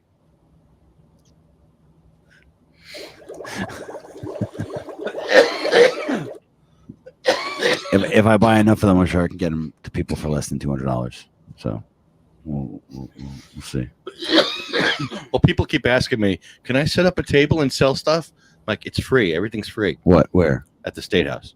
Everything's free. Like, we're giving stuff away. Everything's for free.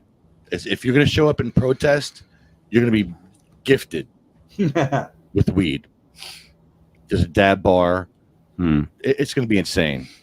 So I keep telling people, you can set up whatever you want, but nobody's going to be selling or buying anything because it's free. Everything's free. There's free weeds. There's free food, free everything. You don't need to do nothing. It's free signs. We'll have signs for you to hold for home grow. We could always use a few more, Jim. Just saying. I might have a sign or two. Honk for home grow. Honk for home grow. Fee weed. Fee weed. Oh, wait, no. Free weed. Free Weed. Yeah. Sorry. Fee weed. We made that mistake once. Well, not we. What a story that one is, man. That's great. Fee weed. It was the most awkward cop encounter I've ever had in my life. Fee weed. Well, they're saying you're selling weed out here, and your sign says fee weed. Well, no, it's supposed to be free weed, sir. Sorry. Sorry, officer. He never came back. He never Well, I came mean, back you know, to you let us fixed know. this. You fixed the sign. You fixed the sign. It's a free weed, sir, not fee weed. Besides, who calls their shit fee weed? Fee weed. I don't know. Hey, do you know the State Attorney General's recent guidelines talking about for police to use cannabis? Like, obviously not on the job, but it is going to be legal to do that. It's not like if you have cannabis in your system that you're automatically going to be in trouble. You'd have to be displaying, you can't smoke and work. You can't be displaying sign, whatever. They got to find their own guidelines, but I don't know if that includes, it should include state police. It's the State Attorney General's guidelines. And State Trooper, well, his name's Eric, I forget his last name. He told me years ago, multiple times, kept saying, if it's ever legal for me to do it, I want to do it with you the first time. And now that it's just like Eric might be thinking, oh, is it going to be legal for me to do it the first time? I'm going to make an effort to get in touch with them. I mean, I don't know how I'm going to do that. Try to describe them to somebody and say, I need to talk to them. And if they say why, what am I going to say? You know, hey man, let's get high. Following up on something he told you. Yeah. Maybe we Keeping can a do promise something to with an that. old friend. Maybe we get high with off-duty cops. Yeah, you want to start a show, a YouTube show, getting high with cops? Yeah. I'd be so down. No fentanyl in this weed, officer. I swear. Yeah. I'll smoke it first. And then Yeah. Or he can bring his own weed. they can bring get better weed. There you go. Be like, yo, officer, I'll bet you $10 our weed's better than yours. Yeah. And then the loser has to smoke with the winner. And we can talk about what they think. You know, well, they probably can't say shit, but That'd be I got yelled at by my stepdad when I was 19. Thinking, you think you're so smart. You think you're so smart. One of these days, you're going to go out and buy some of that shit, and it's going to be from some foreign country, and it's going to blow your brains. I'm like, no, man, you get paid like way extra for that. That's not going to happen. yeah, it's like Yeah. get that by accident. And I said that, and I wasn't looking for a two-handed push in the shoulders, and he pushed me right on my ass, you know. I do remember very clearly saying, I'm going to stand up in about 5 seconds. You're not going to be here, right? You know, and he turned and walked away. We laugh about it now because, like, same guy, now Brother Rick's helping take care of him at the end of his life in the family house. And every Sunday I'm up there, we get out the big bong. It sits there on the dinner table, you know, and he just loves watching us be us. And it was nice to see that full circle, you know. He likes a cookie, too, you know. That is, you know, I got to tell you, not for nothing. I mean, it's so nice having a Sunday. I see why people who go to church every Sunday that really like the communal experience like a regularity. And it's not about church. It's not about deity and religion. It's just getting together with family and just feeling nice and being nice and gathering together with nothing but good vibes for like every Sunday. And when somebody's getting older and they're not going to be in your family circle much longer, it's like really special. So what I do every Sunday with my siblings is we watch like whatever show is on, like mainstream show right now is Last of Us. So every Sunday the new episode comes out, and so we just gather up, order some food or make some popcorn, and we just watch the show. yeah, nothing like it. It's not, the regularity is good too. Billy Crystal wrote a book, something like 600 Sundays he spent every Sunday with his dad, and I've been doing that now since about 2005. Same house every Sunday, same house I was in when I was in high school. It's pretty weird. We extended the front porch, patio, rather than build a deck in the backyard about 3 years ago, because we said, yeah, you know what? No more hiding in the backyard, man. We're going to sit outside. We're going to smoke here just like we've been hiding behind the bushes all these years. Cut down the bushes. You get to see people walking by. They get to see you. We still kind of hide it. I mean, not hide it, but we don't stand up and puff if somebody's coming by with kids and stuff. But it's yeah, you gotta stop by some Sunday. It's fun, especially in the summer. And we do nothing in particular. It's just awesome. Yeah. Nice. I like the looks of your town, though. I mean, I'm sitting here. I'm on the wrong end of this thing here. I should be like popping up in your field right back here. We should go do a podcast from your porch. Yeah, a podcast from your porch. Yeah, porch podcast. That'd be odd. It really would. That'd be fun. Good weather. No, there'd be nothing wrong with that. Now, Adam, you look really happy in the pot field there. You just when you had your arms out before, you were doing it. Oh yeah, well, I was trying to trick you. I was handing only one of you a joint, but I was pointing like handing. Yeah, you look like you're just in a pot field, just hanging out. Oh, it does. It's a great view. That's funny. I love it. I look at how you spin the camera. It's like you got Chris like over in his own little section of town over there. Oh yeah, I could do a close up. What is he on the other side of the tracks or something? Chris went. He's standing there for a second, but oh man, It disappeared. Whoa. Oh my God! Look at the spaceship that landed in the middle of the street. It did. Be scared, everybody. Be scared. Yeah. They come in peace. They bring peace, huh? Cannabis is the new sage. What's that thing called? The Dabex. I'm about to dab it right now as soon as it vibrates. Oh, the Oh, Dabex. that's cool. Yeah, look at that thing. Now coming to a buying from So me. Jim, we I need a was trying sponsor. to ask We need a that sponsor for we 710. need your help with letters Maybe I'll because sponsor the with this. volunteers are going to need to go to their senator, and I need help Lefty quick hit. so I can help the all these people that need to write our senators. So Now, if you are could we kindly Making the level. add yourself to the volunteer page. Hit the button twice. yeah. And then hit the button twice and let it heat up. I'm sorry. Yeah, well, Go ahead, Jim. anything I can do to help, with what time I do have. It's funny, We could even have you go ahead. No. You could even have me what? We could even have you Give me- be on a Zoom call so you could talk to people and There you tell go. everyone how to do that. Oh, I'd love to do that. Because we need to hear that over and over again. Repetition. We need to hear it Well, because the one if- person that heard it at one time didn't remember or whatever. There's so many reasons why we need to hear that over and if I over if again. I could speak on behalf of say 6 different things that might be important, just picking a number, and one was taken to heart, it's worth it for me. It's passing on something, helping somebody with a shortcut. It opens up new pathways. Maybe if it doesn't, it doesn't. It's just talk. But this is easy. I can Zoom anytime.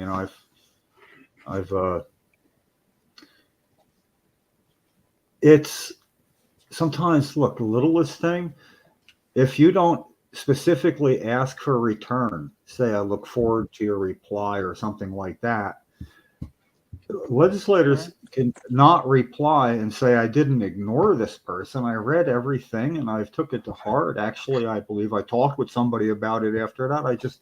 I'm very busy. I didn't reply. That's all. It works. It's wow. I would have never known that. The simplest things first is get them to talk to somebody from their side of the aisle who agrees with you. That's all. Will you talk with that person? Because if I can't, if a colleague of a legislator can't talk them into something, do you think we can? I mean, no, it's going to be the colleague that does it. We are that colleague's cover. A guy a constituent of mine asked me to talk to you. That constituent now becomes this person's cover. The guy gets to do the right thing. Just want to talk, all I got to do is tell him I talked to you. That's better than we're doing now. We take away their culpable deniability when they say, I didn't know that. We got to be able to, in some way, prove they know that, because one time in New Jersey, somebody's going to say, I didn't know that, and somebody's going to say, I beg to differ. May we go to letpatientsgrowNJ.com for an email that you wrote to a constituent 6 months and 2 weeks ago. Holy fuck, that's what I'm looking forward to. But it's groundwork, Once somebody opens the door, it's funny.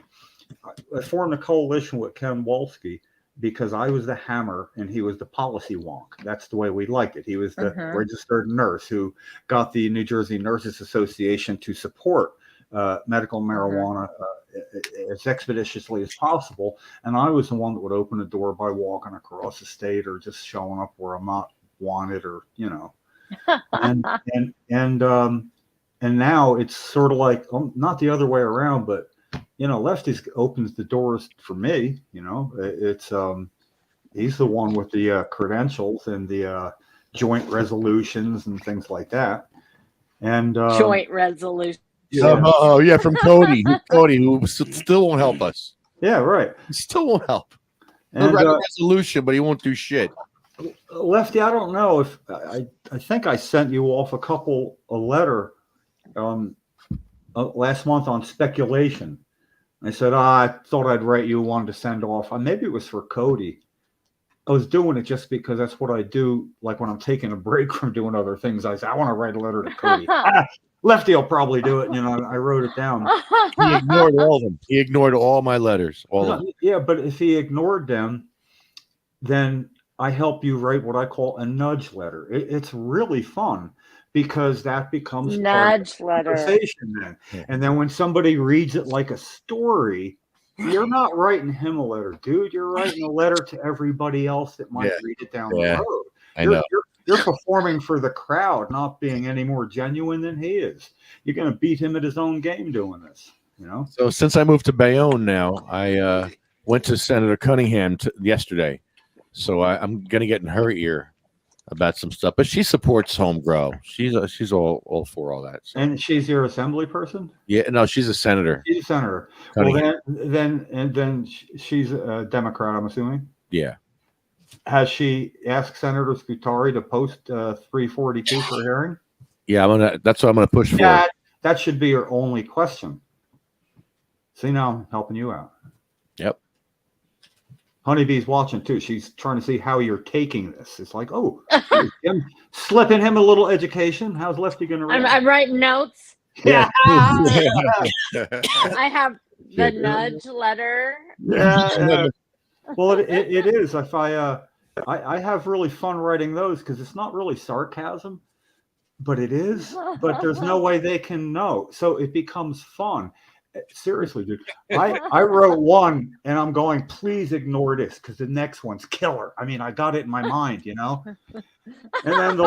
then they'll reply with something, but not really it, and I'll have to write a different one. So thank you, but whatever, or point by point, and. I've already burned Kathy's bridge with Conaway. Oh man, the last letter she, me, wrote him. Yeah, we've been dealing with Mitchell for 4 years now. We cold called, walked in, and this guy was the desk guy 4 years ago. Now he's his chief of staff, and he is out of his league on this. I don't mean because of me. I mean just on the issue in general. So he so far has answered, and I don't think Herb Conaway got any of this. He talks we, but I don't. And so Kathy said on her last letter, I'm going to be needing to see his signature on the next reply.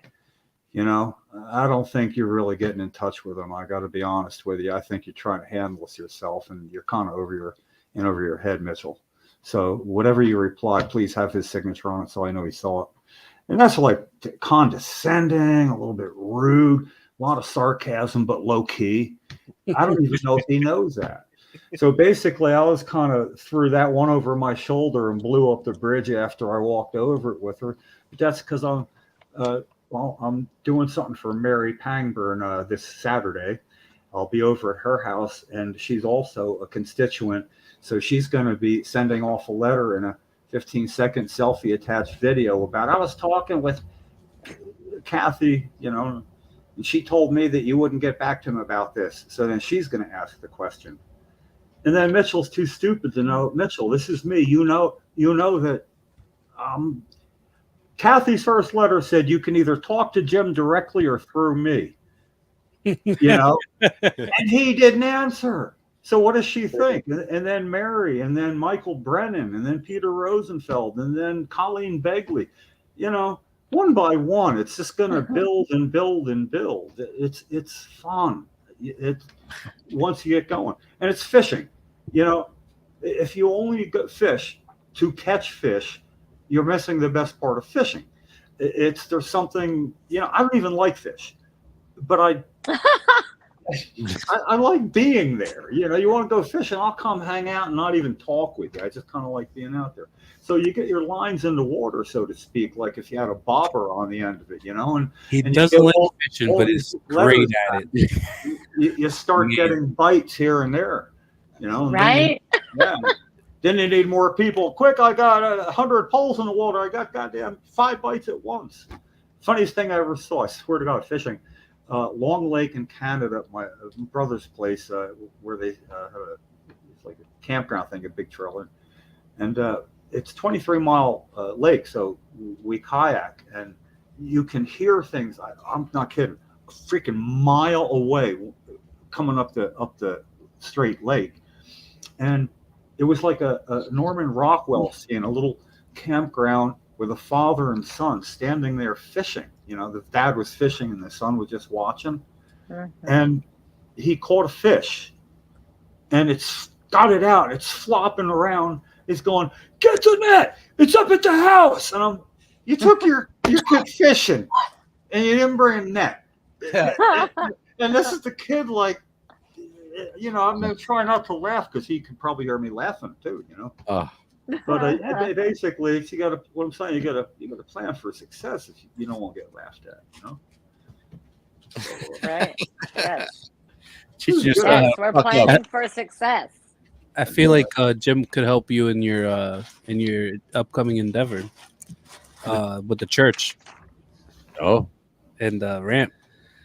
Yeah, that's what you forgot earlier.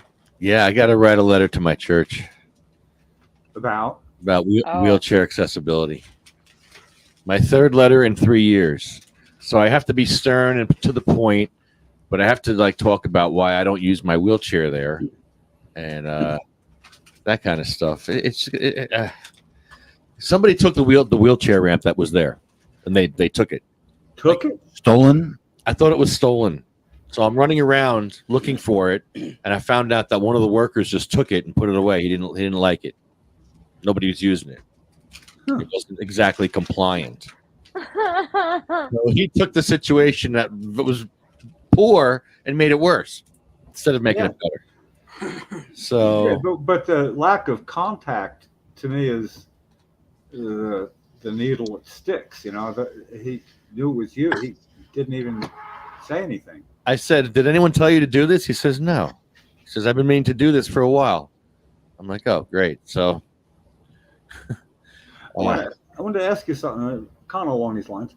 I saw a thing on YouTube. A guy had an adapter for a regular wheelchair that it'd be like if you got the two wheels up in a little like a tow thing, triangulated to a handheld, and it powers the wheelchair. So there's somebody in a regular push wheelchair with a fairly light looking thing that sets up and pulls you along, and he's cruising faster than an electric wheelchair. I mean, not fast. Did you ever see anything like that? yeah, those are cool. I've seen that. I missed that, huh? It just hooks onto the front of the wheelchair. Yeah. It's just a wheel, an extra wheel on the front. Oh, weird. So like electric. Can you get a dune buggy wheel? A what? A dune buggy wheel. Oh, that'd be super cool. Those that look like a tank. Those are treads. Oh yeah, like a front wheel of a quad. Yeah. So what do you do? Well, about the church, I mean to change up. No, I need help writing a letter, and I need to make sure I'm not too much of a jerk, but a little bit of a jerk at this point. You know what you're doing there. Yeah. That's you got to walk kind of a thin line for your own well-being there too. Not really at this point. No, I don't even. Good. Care. I'm glad to hear that. No. Well then. No. Was that too Again, abrupt? let's go. Too abrupt. It's got to get I've fixed. done Yeah. this first. Yeah, that's good. No, it's got to get fixed. And at this point, if I have to leave this church and find another church, I'm ready to do that. But I'm going to make a big stink about it, and I'm going to protest, and it's going to be escalated 1,000,000 times before I leave there. So, yeah. They do know what you do when you're not at church, right? But probably not. Maybe not. I don't know. No, they probably don't. They will now. You've had the ramp, right? I gave them the ramps. I donated 2 ramps to them, and they still have other issues that they haven't dealt with.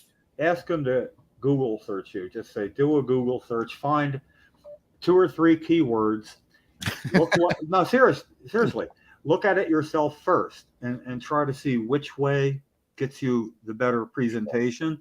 Because I've done that. Actually, I haven't done it. A couple of patients have done this, which is me writing for them. That Google search Jim Miller medical marijuana NJ, so you can see that there's really only one way for this to go, and it's not going to go away, or something like that. And then I'd have it where they see a couple of things, and I think the third one was which, if you just looked at the headlines of the choices, would make wow.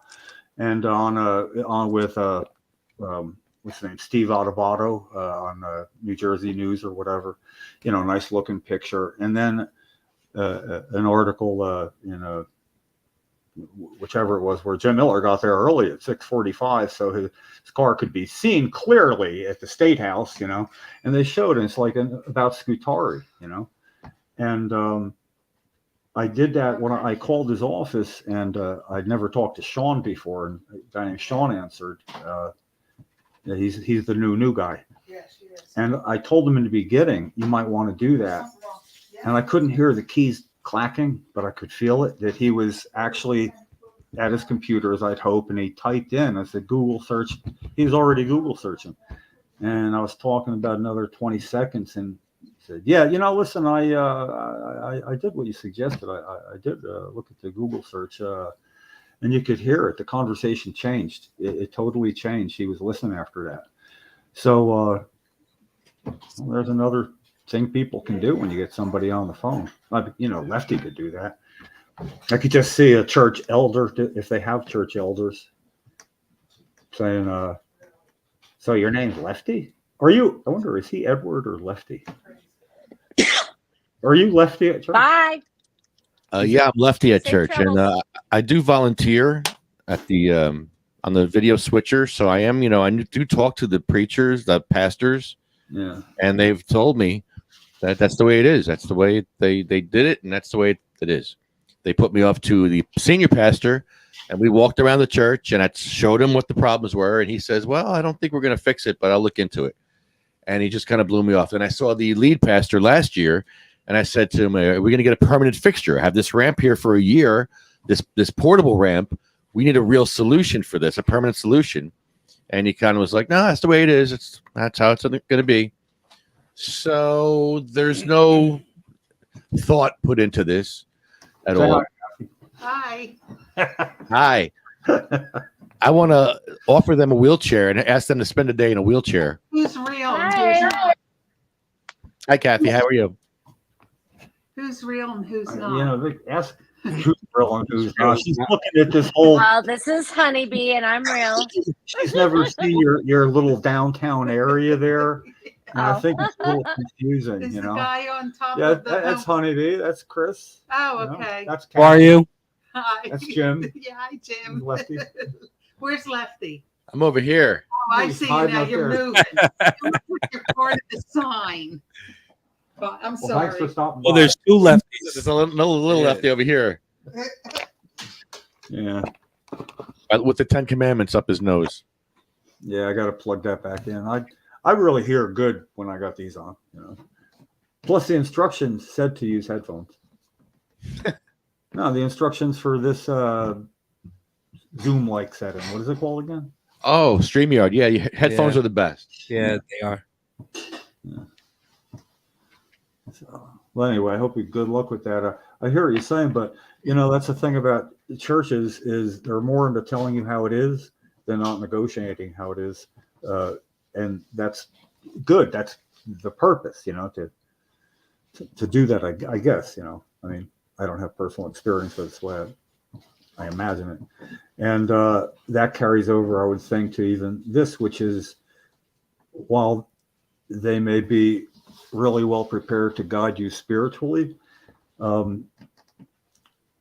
doesn't mean that they're going to be right about less spiritual things. That's right. They're ignorant to cannabis also. They make jokes about cannabis at this church. Oh yeah, two priests walk into a bar. No, they make jokes like New Jersey, not New Jersey stoned, biblically stoned, like that kind of stuff. You know, they're talking about the difference between biblically stoned and Jersey stoned. Well, I'll tell you what, if those biblically stoned people were Jersey stoned, they wouldn't have thrown those damn stones. They'd all been singing Kumbaya. Yeah, you know. Stigma. They stigmatize weed, and I don't like it. And I've said something to the pastor about that before also.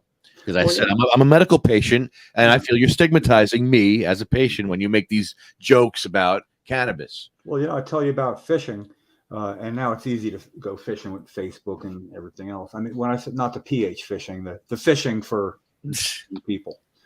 And I would write letters, snail mail, handwritten letters. I get a book of like 5,000 addresses, how to contact people, sports figures that are religious, you know, and all that. So when I did the round through the churches, it was the Billy Graham Evangelical Association got back, and it summed it up by saying, since this is for Cheryl's health as well as her mental well-being, we would hope for an exception in her case, and that would be available for her. So they were like really an entity to get on record. And then, of course, I passed that on to the national organization, so they would know, like, you know, like the Unitarian Universalists, the UUs are all for it. And, you know, so you could, and you have pretty much a scenario of one who would be on the list of on the opposite end of the spectrum. And I would wonder if churches are a little bit like legislators, you know, left and right or something. I mean, how's that work out? It's not supposed to be about like that. And it's to ease the human condition, and it's God's plan, and he saw it was good. I know that's a shortcut, but you know what I'm referring to. You know, I mean, it's sort of like if they read 1 Corinthians chapter 13, you'll hear talk of when I was a child, I walked as a child and I spake as a child, but when I became a man, I gave up my childish ways. And they haven't given up their childish ways, their views of cannabis. Oh, like how I got that in there? Whoa. I memorized that when I was in third grade. Or as our one former president would say, it was 2 Corinthians, chapter 13. You remember that? President, when he was President Trump, talked about 2 Corinthians. Yeah. 2 Corinthians. Walked into a bar. No. Did you see him in Ohio? No. Yesterday? I could say no when you said, did you see him? But he was, he went there to buy everyone McDonald's. Oh, did he give them some Bounty towels to wipe their hands afterwards? Like throw it to them too? He threw it at them. Yeah, threw them the towels. Like the hurricane. Yeah, that's called tone deaf, you know. Well, he didn't have to show up. At least he showed up. But hey. Yeah, but the whole McDonald's thing, is he like trying to feed into a stereotype view of himself? Oh yeah, he said, I know the menu better than you. He told the workers, I know the menu better than you. He knows he's making fun of himself, doesn't he? Or does he? Who knows? You know, just say it's true, and it is. That's cool. Yeah, I wonder if he donated or did anything. Yeah, well, he donated all the food, and he donated whatever else. I don't know, but yeah, well, he got the money from somewhere else, so maybe to donate it. You kidding? Yeah. Anyway, yeah, I don't talk that stuff with anybody anyway, though. I really try not to. No, the church is divided too. They got Republican Jesus, and then you got the homeless, couch surfing Jesus guys, which is, I support the progressive Jesus. So I don't know. I'm one of those few guys that would invite Jehovah's Witness into the house when I lived, in Oklahoma twice. I mean, they're used to, no, I got something on the stove, and I'll come on in. Come on. And I get between them and the door, and we talk. It's funny. I told them a totally fake story about somebody living right across the street in one house down. I mean, I made everything up, and said, just, it's not the money. Just if you stop by and gave that person $1, said, you heard about that? I'll know you're a man of your convictions. Couldn't even accommodate me on that. Then it was like, excuse me, am I in your way? You're in my house now, dude. We got different rules in your house. Oh, what's wrong with me? I know, I hear it. Sometimes I'd be saying something and I hear it like it's circling around and coming in my own ears. And I'm like, this person's freaking crazy. What's wrong with him? Oh, it's me. Yeah. That's great. Yeah. So anyway, I am getting excited about the 30th. It's I like that hippie tribe wants to be well represented, and I've talked to them. I mean, how do you all feel about patients being able to grow for themselves? And it turns out they're the people that right away would volunteer their services to help patients be able to do it that couldn't. Right away. It's not like, I think it's like, oh, I'd be able to help them because that's gonna, they're not gonna know how. I said, well, some people are going to be needing a friend and advice, and I would trust them to be doing that. So it's interesting that they are the ones who brought that up before I had a chance to. So that's why I think they're the real deal. And others, but it's just there's so many of them in one place when you go there. Jim, I want to thank you for coming on with us for all this time. This is great. I want to thank cmmnj.org for all your help over the years. Jim's one of the founders of cmmnj.org, and you can donate there. And you can also donate at sativacross.org, Canasense, UFCW, Local 152, JacksonStorms.com, Smokin' Monkey, Arlo Glass, OprahMachine.com, and Pure Puff Lifestyle Shop. Yeah. This is our list. And Cheryl starts off our list every time. Why? Why does Cheryl start our list, Jim? Well, she had nobody to start anything for her. When she found out it worked for her MS tightness, spasticity, we knew nobody else in New Jersey who would even voice those words as an advocate, much less a patient. And that went on for 6 years, almost 7 years, where if it was mentioned at all, it was because of her. And she did that, because she knew she wouldn't live long enough to see that happen. But she'd go, well, there's other Cheryl and Jims out there. And so, she went to the wall like a gatekeeper. And she saw the bandwagon arrive in 1999, 2000, things going on, California in 96. But she was patient number one. She was the one willing to be public about it, to show other people that it would be okay. And unfortunately, she was a teacher who really didn't get much of a following in her lifetime. The fact is that she started by going to get arrested on purpose by using her medicine in a congressman's office. 6 months later, another MS patient, Renee Emery, lit up a joint in a congressman's office, and she had MS as well. And I remember at that moment, I thought we'd started something, maybe, that there would be more, and that it would become a rite of passage of some patients to go to Washington and get arrested, and you'd be taken care of. You'd have a lawyer. And that was it. It didn't catch on. So too many, she died before it was legal in her lifetime. But there are people dying all along. Likely somebody today, we'll never know in New Jersey statistically who was in the program would have died. We don't really know what the average is per day, but we know they're real. And I think we've risen above needing to see them and hear them cry and be in pain in person, just knowing they're there. When that becomes enough to motivate somebody, that's a good thing. So like we always used to say, this is the part of the podcast that kind of sucks. It's our job to make people feel bad. Should feel bad. We should all feel bad. Long enough to realize it will feel better, and maybe they won't. So, I don't mind the list starting with Cheryl, and I don't know how long it is now, but let's find out.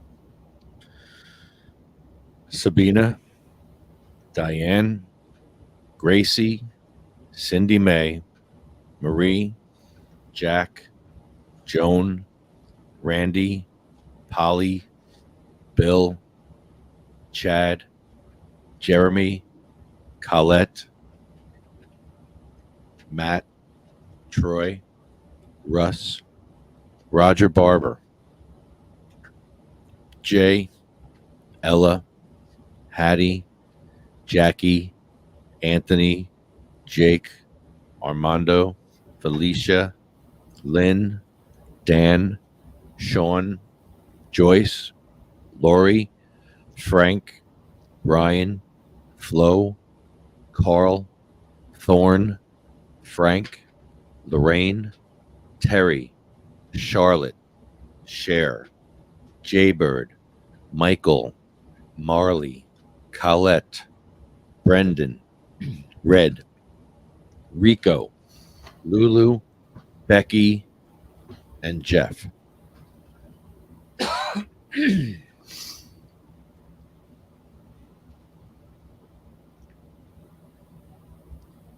Well, Jim, thanks. Let's talk again soon before 3:30. Yeah, let's do that. And hope for good weather. I think it's going to be pivotal. I hope it'll be something that might actually move the needle a little bit.